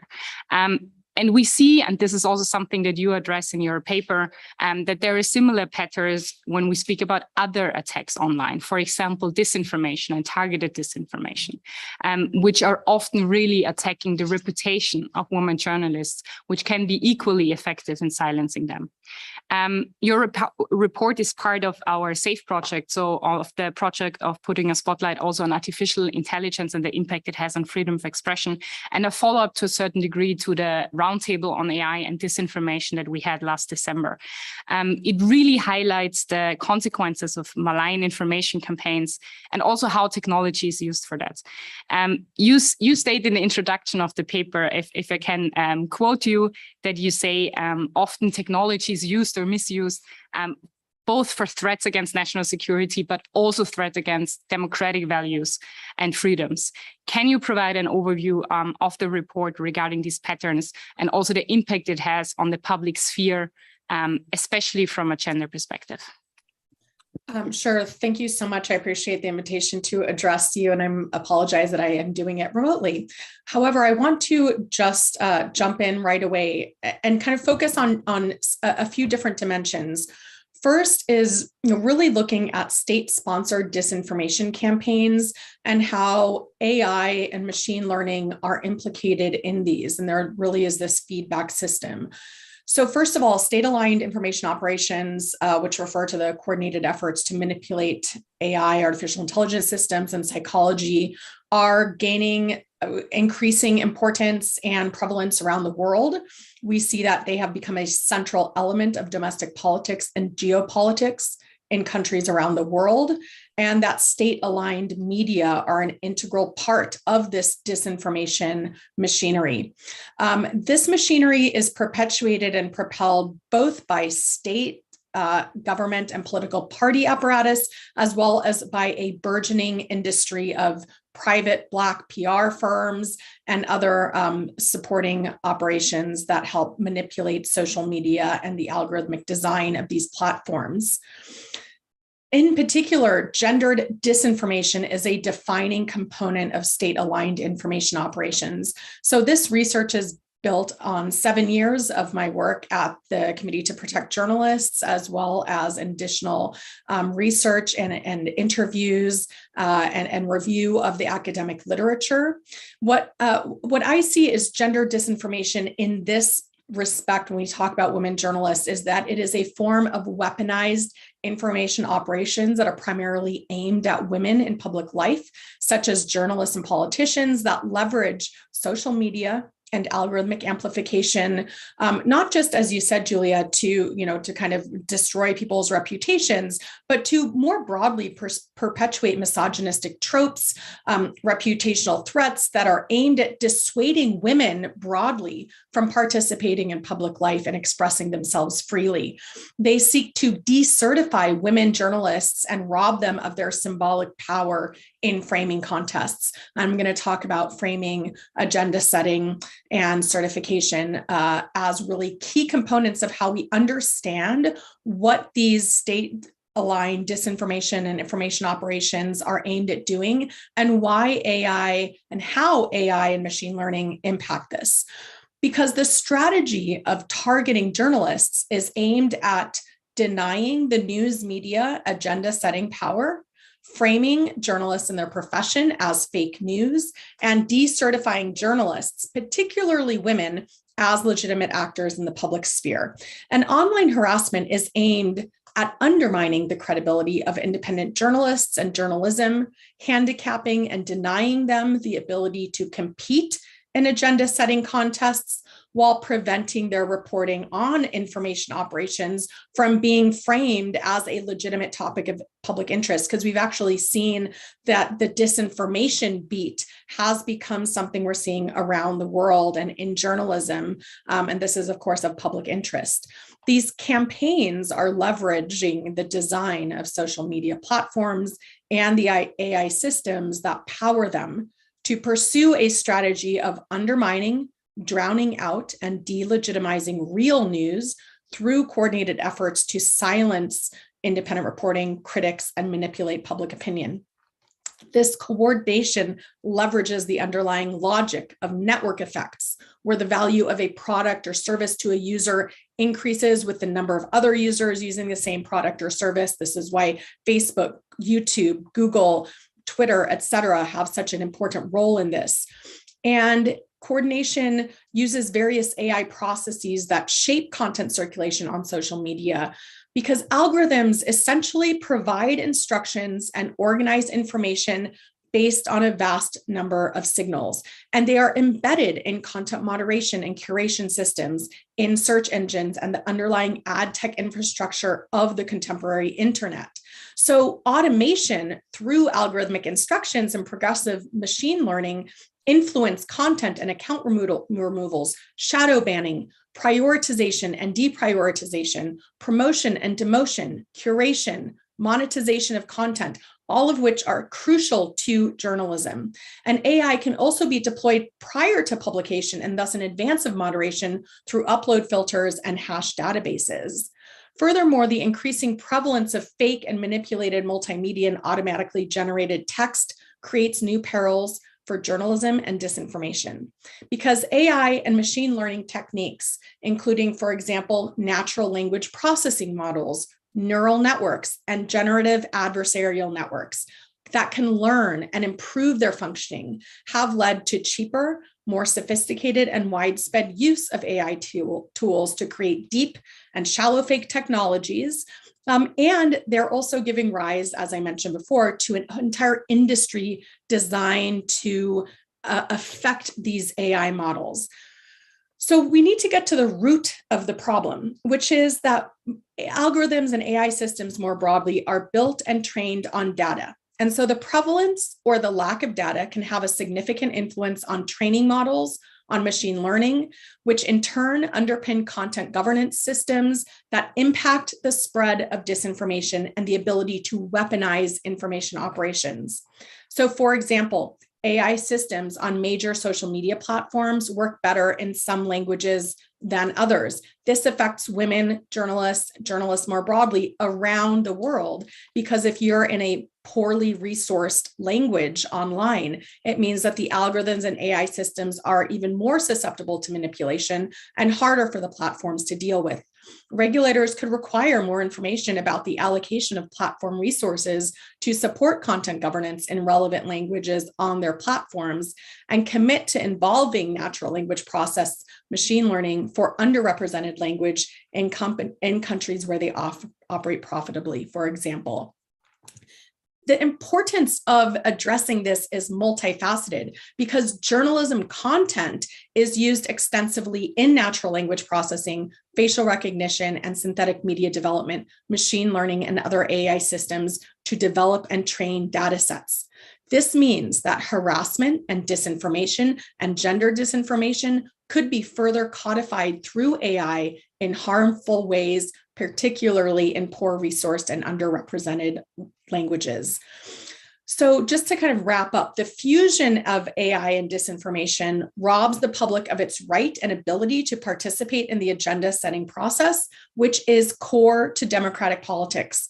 Furthermore, harassing journalists and media outlets on social media platforms manipulates content sharing, search, monetization, and integrity algorithms and machine learning systems that ultimately makes quality journalism less visible, and its impact on the training data sets, I think, is unknown and requires further investigation. Agenda setting is about the power to shape and determine what to think about in the public sphere and influence how priorities are set. And this is a competitive process that journalists, independent journalists, are losing when they are subject to disinformation campaigns and information operations.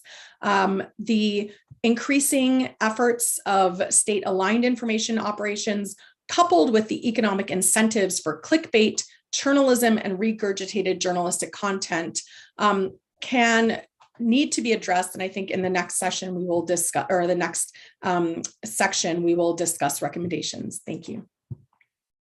Thank you so much, Courtney, for really outlining, I think, the complexity and the multiple layers and facets that these challenges have. One issue that I would like to highlight, because we also kind of concluded that in the first session, is really how it is all interlinked with one another, so that the independent reporting and the decrease in gender rights or gender inequalities online, and also the leveraging of technology and AI that you have outlined just now, they are all disempowering not only women, but also discrediting facts, impacting public debate, and are really ultimately an issue for democracy and for peace and security. So thank you for underlining this point, and also the unequal distribution of resources, which I think are really crucial when we speak about AI and how they are amplifying biases, not only on the global scale, but also affecting women and affecting specific regions more than others in the world. One of the aspects that you also mentioned is really the entire impact it has on a global debate, but also specifically on media and media's ability to set the agenda. This is really disrupted when they are being attacked and when AI is being used for attacking them. So when we speak about the protection of journalists online and really the online safety, but also digital security angle that are also part of these discussions of disinformation, I would like to move to you, Arzu Geybulla, who, of course, many of you might know from our software documentary, A Dark Place, and who has been working with us since the beginning in the software project, which we're very grateful for. In your report, you have also identified disinformation and gender disinformation, and especially the use of technology for it as one of the tools used to silence journalists, and particularly women journalists. But he also looked into other digital security threats, be it blocking or hacking or DDoS attacks, that are often really combined or in addition to the online harassment and verbal attacks that women journalists face. Can you also give us an overview of your paper and what you really identified as the main challenges for women journalists speaking out in the digital realm? Of course. Thank you also for having me here today.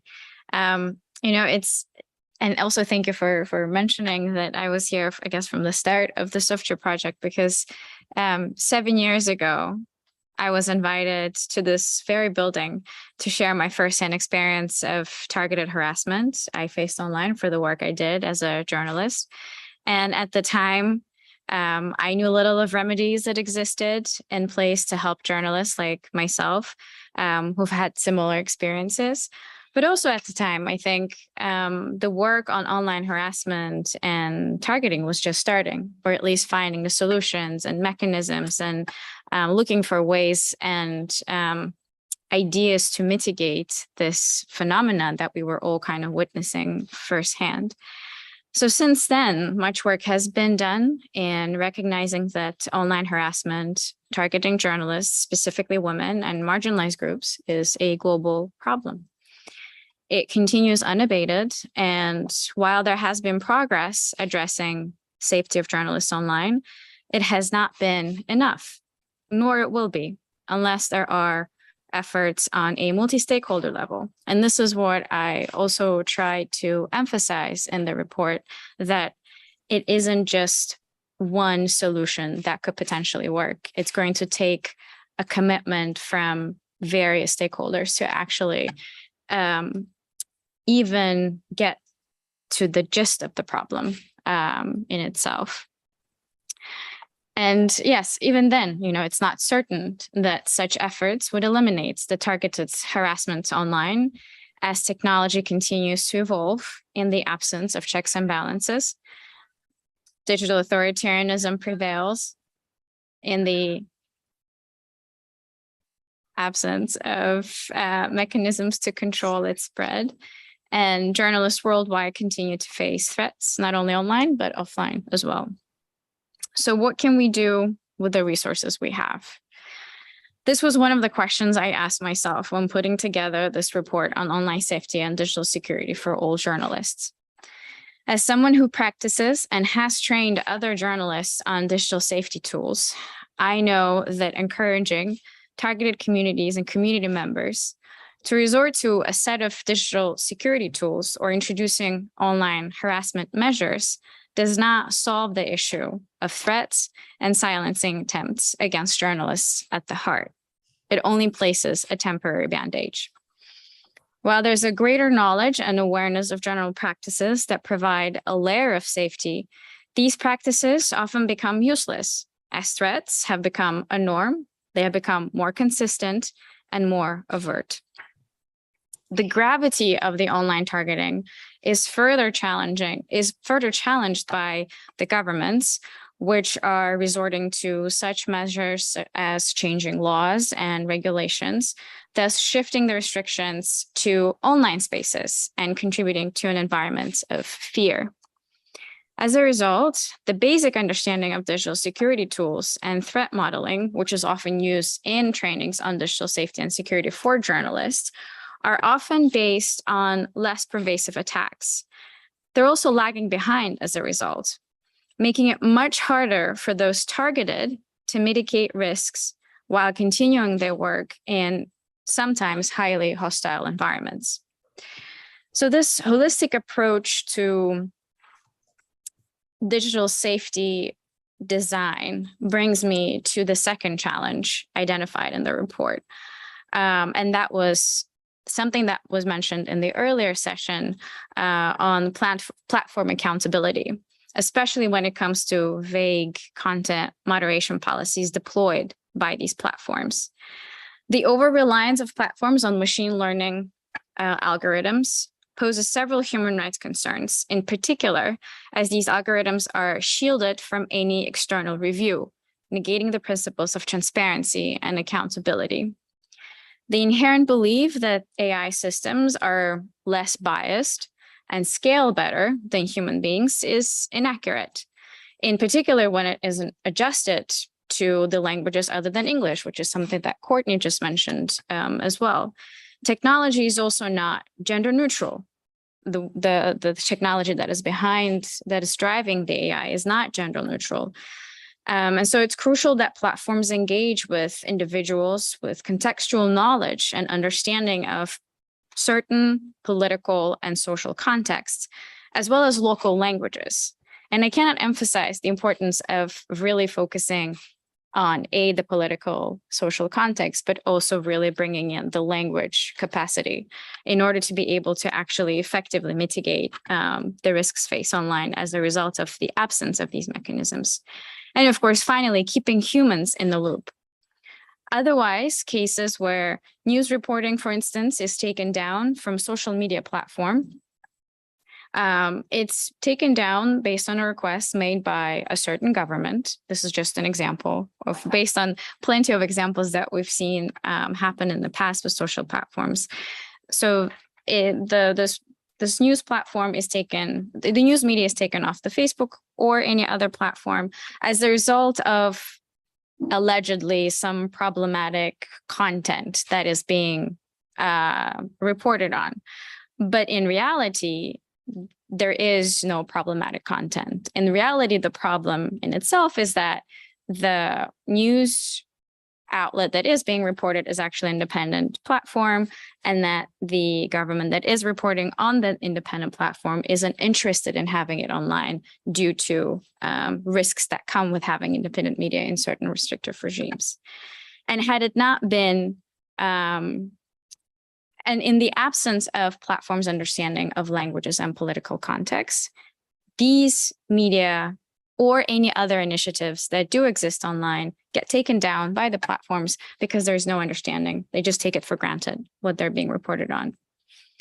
And so equally problematic from a media freedom perspective is a lack of action or refusal to take down content that is actually posing a threat to the safety of journalists. And this is something that we've seen happen over and over again in various contexts across the world. For instance, again, a general example, when news outlets report to platforms that their journalists are being doxxed, for instance, on their platform, the platform doesn't remove the reported post, the reported post, because the platform does not consider, based on an automated decision, the post being in violation of their community standard, even though the post is clearly a threat or some kind of online harassment or abuse. And similarly, in these cases, again, it becomes very challenging for the targeted journalists to argue their case with the platform to take down that content, which adds further to the challenge. Media practitioners also face additional challenges in countries where the national governments exhibit hostile behavior towards independent journalists, often combined with offline measures such as defamation suits, SLAPPs, the strategic litigation against public participation, arrests, and traditional forms of intimidation.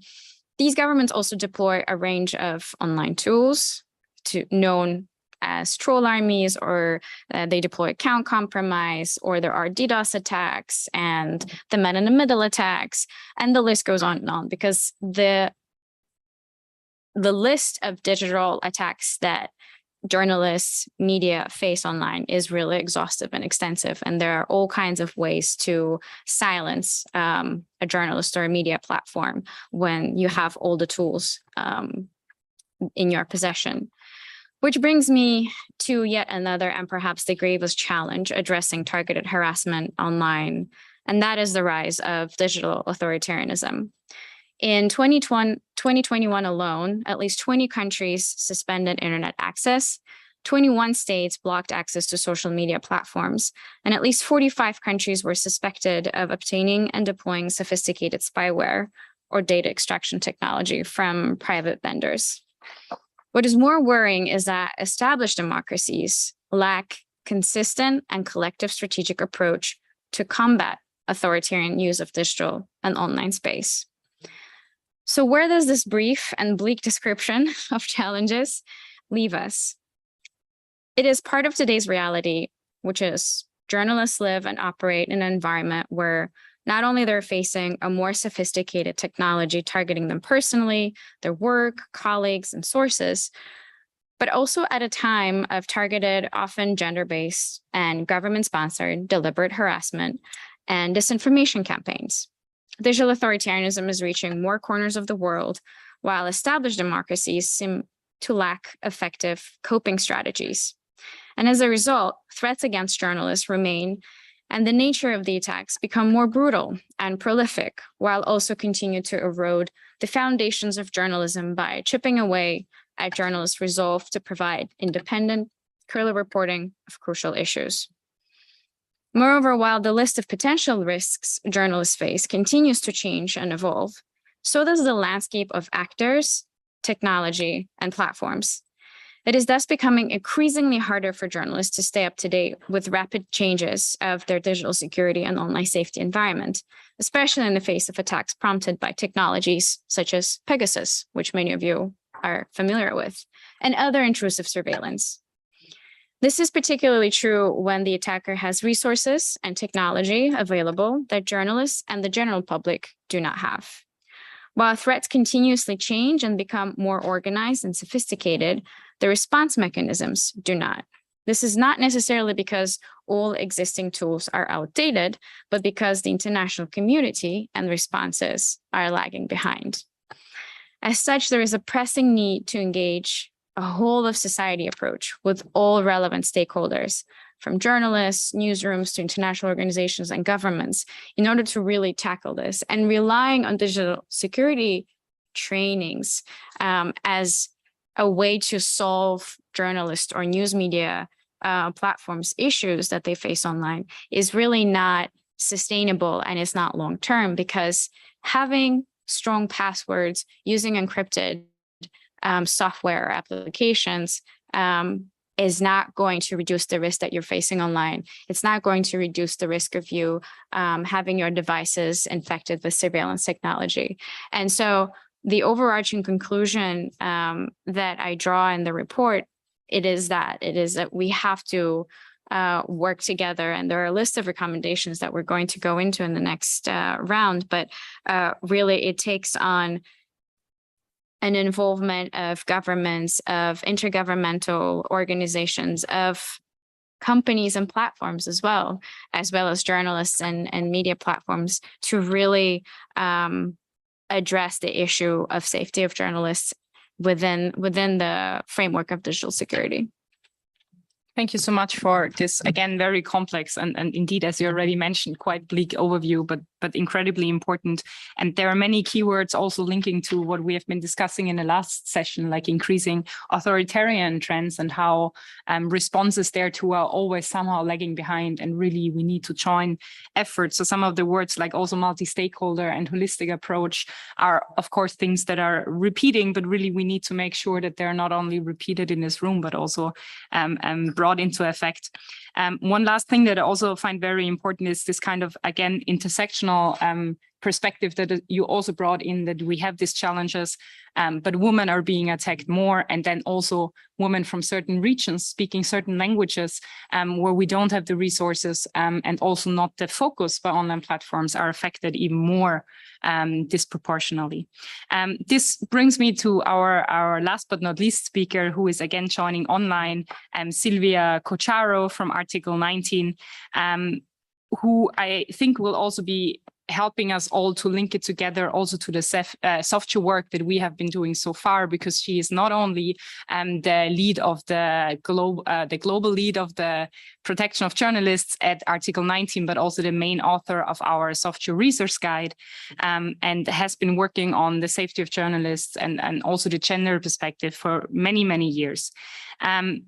When you also have been involved in this work, but now listening to the three reports and to the discussion that we are having here, that somehow the online sphere really continuously creates new and additional challenges when we look at the safety of journalists, and in particular, women journalist expression. What do you think are the main challenges for women journalist expressions online?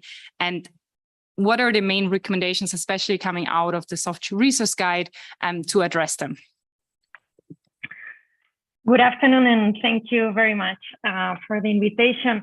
I think that after what we have listened today, I think it is clear that there is nothing virtual about online harassment. It is real, it is tangible, and it needs to be addressed holistically.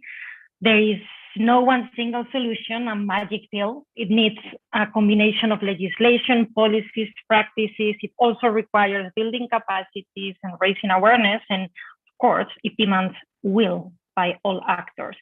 So the research guide on the safety of female journalists online, as you mentioned, Julia, proposes a series of concrete actions for both state and non-state actors to address online harassment and abuse. But it is not only about the what, it's also about the how. And the research guide actually proposes one common approach, which is a gender responsive one. Why? Because violence against women journalists does not take place in a vacuum. All around the world, women face various forms of discrimination that impact their right to freedom of expression, and that, as we all know, plays an essential role in ending inequality. We have heard a lot about this correlation today. All of this means that while we take measures to specifically tackle online harassment and abuse against women journalists, we also need to take measures to address the structural and systemic form of discrimination against women. That's the way we can address this problem structurally. But let me put a few examples of the proposed actions in the research guide, and otherwise I invite everyone to look at it, and you can look at the 40 proposed actions that include the guide. But the first chapter of the guide is about the executive branch of the government. And interestingly, the guide starts by what is considered the simplest and inexpensive way of promoting a safe environment for women journalists. that is for governments to refrain from using any denigratory and misogynistic language against women journalists. Also condemn publicly all attacks against them and defend and support publicly the role of journalism in society. The guide also proposed to create national plans or national strategies and policies on the safety of journalists that addresses the specific conditions for women journalists and that are holistic and that include, for example, all the aspects that we have just heard and recommendations. All of this has to be included in a holistic national plan or strategy to address the issue at the national level. And of course, a crucial role also comes from the legislative branch of the government. That is the second chapter of the guide. And when relevant, the legislative branch can certainly, for example, developing protection mechanisms for journalists that are often the result of legislation. But an important aspect when considering developing legislation is looking at first whether other laws are already addressing harassment and abuse, and whether instead of creating new ones, the existing ones need to be amended, for example. Another important recommendation or action proposed for the legislative branch is that when the legislative branch is trying to ensure or to address online harassment and abuse, it has to be careful that does not unintentionally lead to undue restriction to actually the very women, the very women from whom governments may seek to provide redress. An important part also of addressing the problem is, of course, the judiciary and the law enforcement. One of the recommendations or the actions proposed in the guide, for example, is without adopting increasing capacity building, there is absolutely a need for expertise about right to freedom of expression, gender equality, digital rights among all these actors. And as you probably know, studies show that in many cases, women do not even take any action when they are the subject of online harassment and abuse because they just think nothing is going to be done. So it is also fundamental to take steps for the law enforcement and judiciary systems to ensure that women see them an ally and facilitate that procedures are clear, are easily accessible, and are, of course, gender sensitive and adapted to these issues. The last chapter of the research guide that is focused on state actors is about the role of intergovernmental organizations. So as you have mentioned at the beginning, Julia, in recent years, there has been a lot that has been done on this issue by intergovernmental organizations, many resolutions, reports that are incredibly welcome. And it's a very positive step, but what we propose in the guide is to put a focus on providing technical support for ensuring their implementation. And I'm going to end here with these few examples about the actions proposed for state actors. The guide also includes other chapters for non-state actors. And I just want to mention, I just read this morning that the Global Economic Forum has launched its annual gender gap report. And it concludes that it's going to take 132 years to reach full parity. So it is in our hands to change this space. Thank you. Thank you to that you're ending with this very promising number, but also for outlining really not only recommendations, but more concretely how they can be implemented, because it is indeed true that we have seen much improvement and many resolutions, as you mentioned, which are essential, but they are not sufficient in themselves. So we really have to see what, not only what to do, but how to do it and how it can really work. With that, maybe a follow-up question directly to you, Silvia, because you are also leading the work at Article 19 of the Equally Safe initiative, which is really looking at equally safe with regard to journalists, of course. And this initiative calls for a feminist approach to safety of journalists. So can you tell us a little bit of what is required for this approach and why it is indeed necessary? Sure, thank you. So last year, Article 19 decided to look at in which way feminist theories, approaches, or experience could help us to address violence against journalists better. And based on these inputs, we interviewed more than 50 organizations and women jurists, journalists around the world. We did some expert meetings. And I have to answer to your question. I don't have an answer for that. There is no a feminist. I cannot give you what is the recipe for a feminist approach to the safety of journalists. Actually, what we learned during this process is that there is a lot of ways to address that. And with all these interviews and inputs that I invite you to read the report, of course, where you can find it's a collection of many recommendations, many experiences that many women and organizations around the world and journalists have shared with us, and we have literally collected them. And based on all of those experiences, we have systematized 5 key general messages that cross-cut all the contributions from everyone in the report. So there are these 5. First, that all actions that state and non-state actors undertake on the safety of journalists should have all women voices, experiences, needs, and human rights at the center. The second is that all measures concerning the safety of journalists should be developed under the assumption that women's right to freedom of expression, historical inequality, and an equal power relation.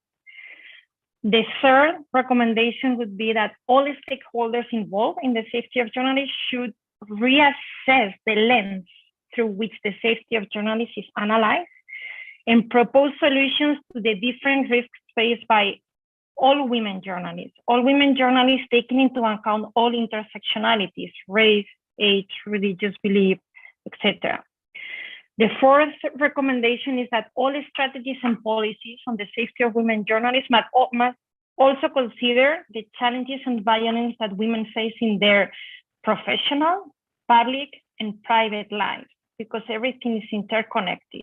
And it's not just about what happened when a women journalist is reporting. It's also what is happening in the newsroom, what is happening in the public space, on the streets, in their personal life, in their private lives. And this was mentioned somewhat this morning by Irene Khan when she was saying this means that we don't have to look only at legislation and policies, but also at customs, values, beliefs, etc. And the last recommendation based on all the inputs from the participants in the research is that it's about impunity, and make sure that when addressing impunity for crimes against journalists, we should consider the different ways in which, of course, violence against women manifests, because exercising the right to freedom of expression and ensuring access to justice for them. And let me finish just mentioning something that I think it's important. When we started the research, we committed not to look only at how feminism theories or approaches in plural could help us, but we also developed guidelines on how to do the process of the research with that approach. The reality is that putting those guidelines that we ourselves developed was by far more challenging than expected, because taking a feminist approach in our actions requires more work, more time, and more resources. And if we truly want to put diversity, equality, and inclusion at the center of our work on the safety of journalists, we cannot ignore this, or we just be putting band-aids. Thank you very much. Thank you for this indeed very easy recipe that you have been sharing with us. But I think it is really comprehensive, and it shows, it kind of gives more meat to what we have been discussing also before on the multi-stakeholder need and really the holistic approach. So these 5 points that you have been outlining are also very much appreciated. If you could share also in the chat maybe the link to the initiatives, that would also be very useful, I'm sure. We don't have too much time left, but we really want to use the last 10-15 minutes very much to focus on the recommendations. So what can be done next? Because we have now really focused a lot on the challenges of the different perspectives and the different elements. So let's dig a little bit deeper and again look at the 3 specific papers also that we have been hearing about before. So Dubravka, if I can start with you again. You already outlined that the international human rights framework is actually there, but just need to be better used. So how can states and how can all of us really close this implementation gap? Thank you. Thank you very much for this question. And let me just make small digression here. I would like to recall that OSCE representative of Freedom of Media, Teresa Ribeiro, mentioned that we have declined with respect to women's rights. And we have also heard there are restrictions of freedom of media. And it was also pointed out by Special Rapporteur, UN Special Rapporteur Irene Khan, that in this declaration, there is a focus on mutually reinforcing freedom of expression and gender equality as human rights. And here we have to also add that under gender equality, we have right to be free from violence, including online violence and online rape threats. And here we are coming back to this human rights framework. In recommendations, I have tried to send a message that we do have evolution of human rights framework with respect to violence against women. We do have interpretation by CEDAW committee that online violence against women is falling under the CEDAW Convention. We do have adoption of the Istanbul Convention with new provisions related to how sexual harassment should be prohibited. We have also findings of Grevio that online rape threats are now considered as a form of sexual harassment. We also have good understanding that gender-based violence is inclusive of psychological violence, economical violence, and we are seeing all those developments, but we do not see adequate incorporation of those provisions at the national level. And now the challenge is for each state that have ratified those respective treaties to see which type of protection is available at the national level. And I would also like to mention intermediaries, because I remember when I was Special Rapporteur on Violence Against Women doing a report on online violence against women, I have recommended that intermediaries should voluntarily abide by human rights. Now I am changing my position. Now I am thinking that they need to see this as human rights obligation that is attached to them by international treaties already adopted, because under the CEDAW Convention, there is a clause in Article 2 that there is an obligation to prohibit discrimination by private persons, but also by enterprises. And in a sense, they are enterprise, all those intermediaries, and they are operating a public space at which human beings are expressing themselves. So human rights should be applicable online equally as offline. So I think that we need to now deepen look into national frameworks to see how states are really integrating all those commitments that were adopted. And previously someone mentioned Beijing Platform for Action. We do have all those platforms, but they are not implemented. And just as a last point, it was mentioned by a previous speaker that it was reported that we would need 133 years to reach gender parity. Recently, UN Secretary General produced report on implementation of SDG Agenda 2030 on measures to have this global development with respect to goal number 5, that is on achieving gender equality and empowerment of women. And based on indicators collected by UN Statistical Commission, now it is evident that we are lagging behind with respect to that goal for 40 years. And it is only for political participation of women. For other things, there are no measurable data. If we look at violence against women, discriminatory laws that are persistent and so on, we have to go back to states' obligation to eliminate such forms of discrimination. Thank you. Thank you very much for these recommendations and really underlining the need for adequate incorporation of existing international law into national policies and legislation.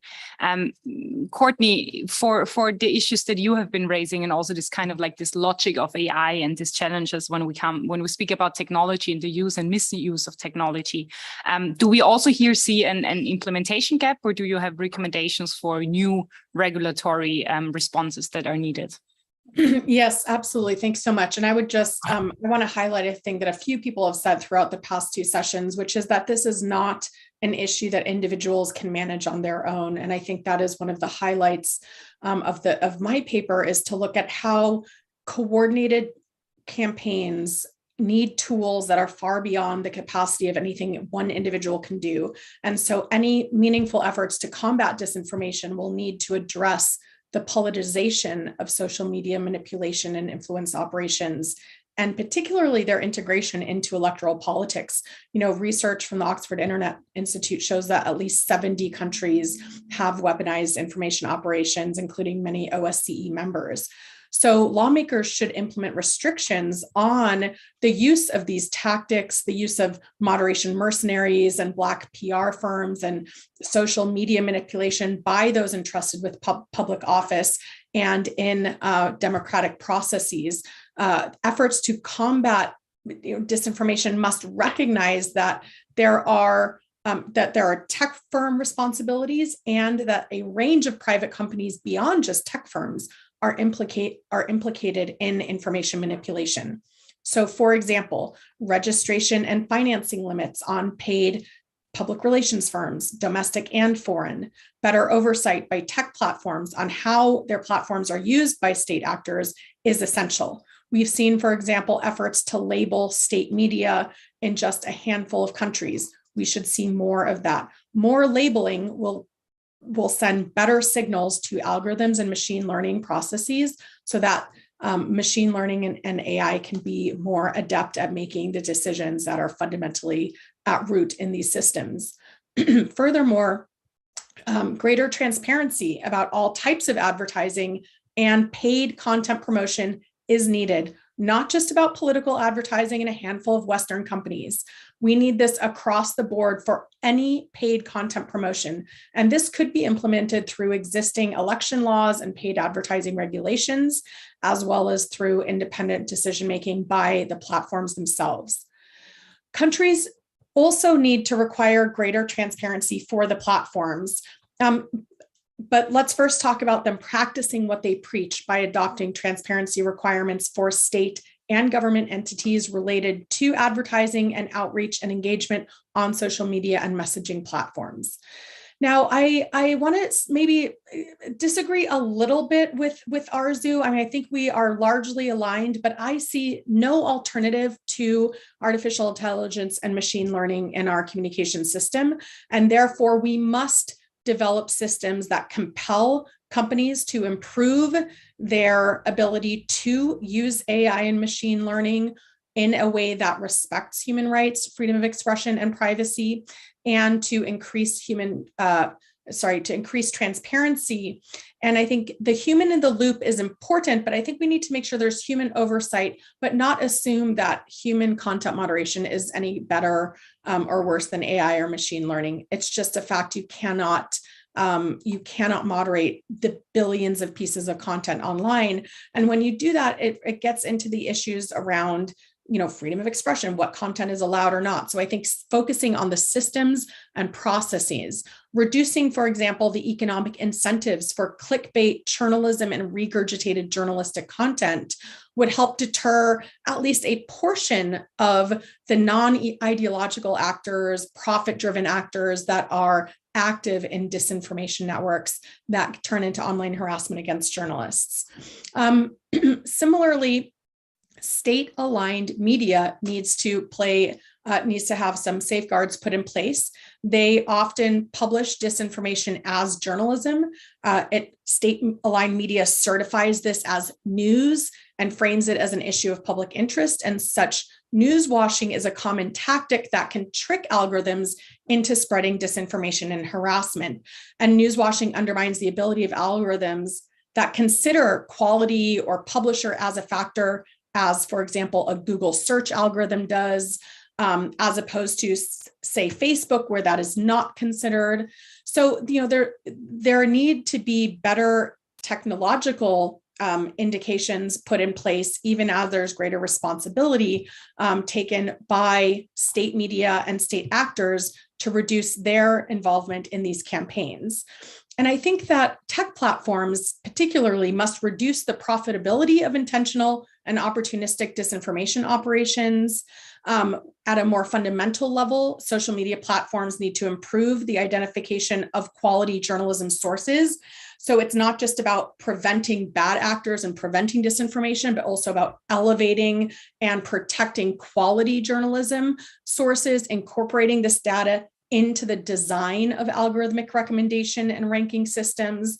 And I would say Facebook in particular should be, because of its global importance and equivalency with the internet in so many countries, should be required to take proactive steps in each country in which it operates and devote greater resources to a wider array of languages and local contexts. The issue here is that a handful of major private firms that are based in the United States and other OSCE countries are developing the very systems and knowledge upon which these technologies are built. And so they must be either compelled or coerced into putting better resources and more resources to ensure that they can exert their responsibilities around the world in all languages. And I think that there are a range of existing trust and integrity initiatives that have been created by media professionals and journalism organizations, which should be encouraged and better utilized by tech platforms. And so better protecting these entities. Similarly, instead of relying on their own internal secret lists of trusted partners or trustworthy media or state-affiliated media, tech companies should leverage existing media industry and self-regulatory initiatives and adopt a multi-stakeholder approach to labeling media.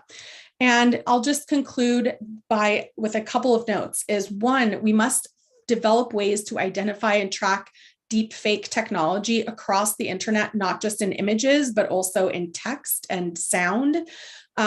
Information integrity models need to be trained. And so the availability of data, computing resources, and financial resources to pay for data collection and labeling, cloud computing, energy costs related to training AI systems, et cetera, can further exacerbate resource gaps and inequality between low income and high income countries. And this needs to be addressed by OSCE member countries that are donors to the media industry in particular. So with that, I would say that basically we need both governments and global social media platforms to ensure that they devote appropriate resources to each country where they operate, practice what they preach, ensure transparency and accountability, and better resource many of the languages that are under-resourced in these platforms. Thank you. Thank you so much for this many, again, quite comprehensive recommendations for different actors, and also underlying that not technology is not bad per se, but we just need to make sure that technology and AI, and especially the sophisticated mechanisms, are better placed and are really putting human rights and also gender equality at the core. With that, and also because there was a little bit of a disagreement, I would move to Arzu. But before I give you the floor, I just want to acknowledge that I know that Silvia Cocharo will need to leave in a few minutes. So in case you're not here at the end, I just want to also thank you for your insightful contribution and for joining us today. But before that, I will hand over to you also for your recommendations, and also because you mentioned before that this individual digital security trainings might not be sufficient. So what would be sufficient, or what really are the responses that we need to see? Sure. I mean, I also don't want to go one by one through each of the recommendations that was in the report. I think I'll just pick one. But before I get into that one, I would like to just say that I do agree that, there is no escaping from AI and the way the content is being moderated on social media platforms, because this is part of the reality of today and tomorrow, and the metaverse, who knows? But the point there that I was trying to make is that in all of the cases that we've intervened as counterparts to journalists or news outlets that were targeted on media platforms, it always had to be a intervention by a third party, which involved an international organization with contact to social media platforms, or an individual with personal contacts at the platform, in order to mitigate the issue, either whether it was restoring the account, helping regain access to the hacked account and whatnot. And so that was kind of my main point in the report, is that, yes, while you have this content moderation that is very much based on artificial intelligence, I think having a person in the loop, a human in the loop, understanding the context, or at least helping feed the algorithm, would be helpful. And this is one of the actual recommendations reflected in the report.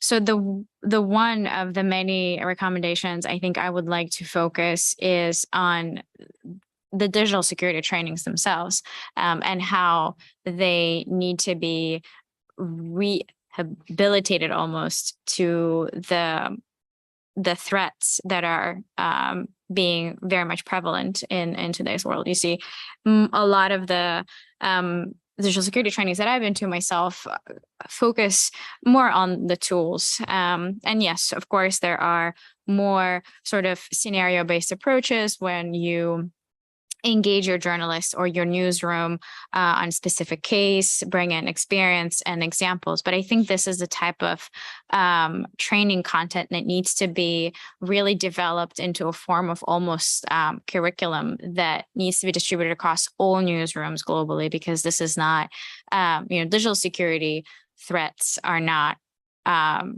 specific to one country or another. It's a problem. You can be scammed, and that's also part of the issue.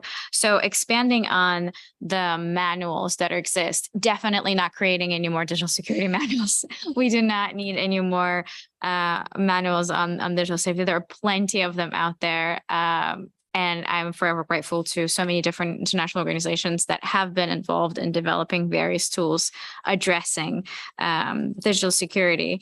And so I think expanding on the content that's within those digital security trainings by bringing in individual experiences, bringing in journalists who face various forms of threats online that could then be translated into the solutions that one may present at trainings, for instance, or in manuals, to help journalists understand the extent. Because often there's also this problem, and I cannot not mention it, and that is our own negligence as journalists. We attend these trainings, we receive these copious amount of information, and after a while, you also get tired of using various tools, of constantly watching what you say, how you say, which platform you use, which kind of encryption you're using, which kind of app you're using. And this needs to become part of a newsroom culture. It needs to be part of the whole structure of a newsroom. So even when you start hiring people, it needs to be part of the HR, part of the editorial policy.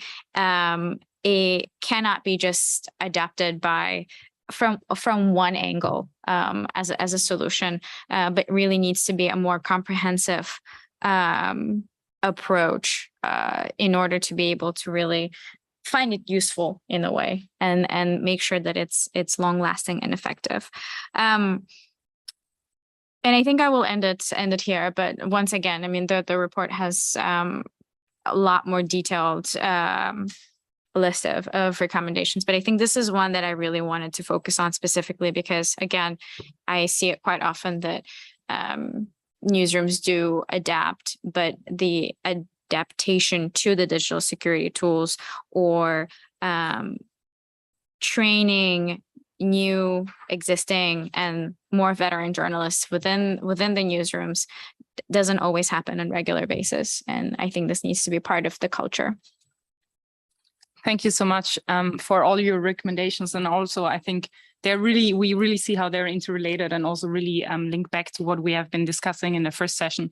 I will not try to summarize neither the threats nor the challenge nor the recommendations, but I think we have really seen that the threats are manifold and unfortunately are also increasing new threats and new challenges that come into place. And this is especially relevant against the backdrop of authoritarian trends that we see, unfortunately, across the globe and that very often are first felt by women and women's rights. So it really links back to what we heard in the first session, that democracy and human rights and gender equality are really interrelated. And pluralism is at the core of it. Maybe just to end on a little bit of a more positive note, I think the 3 points that at least I personally take from these discussions today is that it is not necessarily challenges that we cannot address, but it's really about the question of resources and putting the right resources at the right place, about joining forces, but also joining forces on all the different layers and from all the different perspectives to ensure that all the responses are intersectional and comprehensive and take into account all the different challenges. And the last one is that we have to make better use of what is already existing, the existing tools, the existing trainings, but also the legislative instruments that are already out there. I hope that today's event and especially the joint declaration and the 3 reports that again are uploaded on the webpage, but also are outside if you want to take home a printout copy, will continue and will help to continue to have this conversation and to continue to also progress and to moving a little bit more, at least towards pluralism and freedom of expression for all. With this, I know that we're already a little bit late, so thank you so much for sticking around. Especially thank you for our excellent speakers, both in the room and again online. Thank you also Courtney and Sylvia for joining us. And thank you all for listening and participating. And I wish you a very good evening in Vienna and wherever you are. Thank you.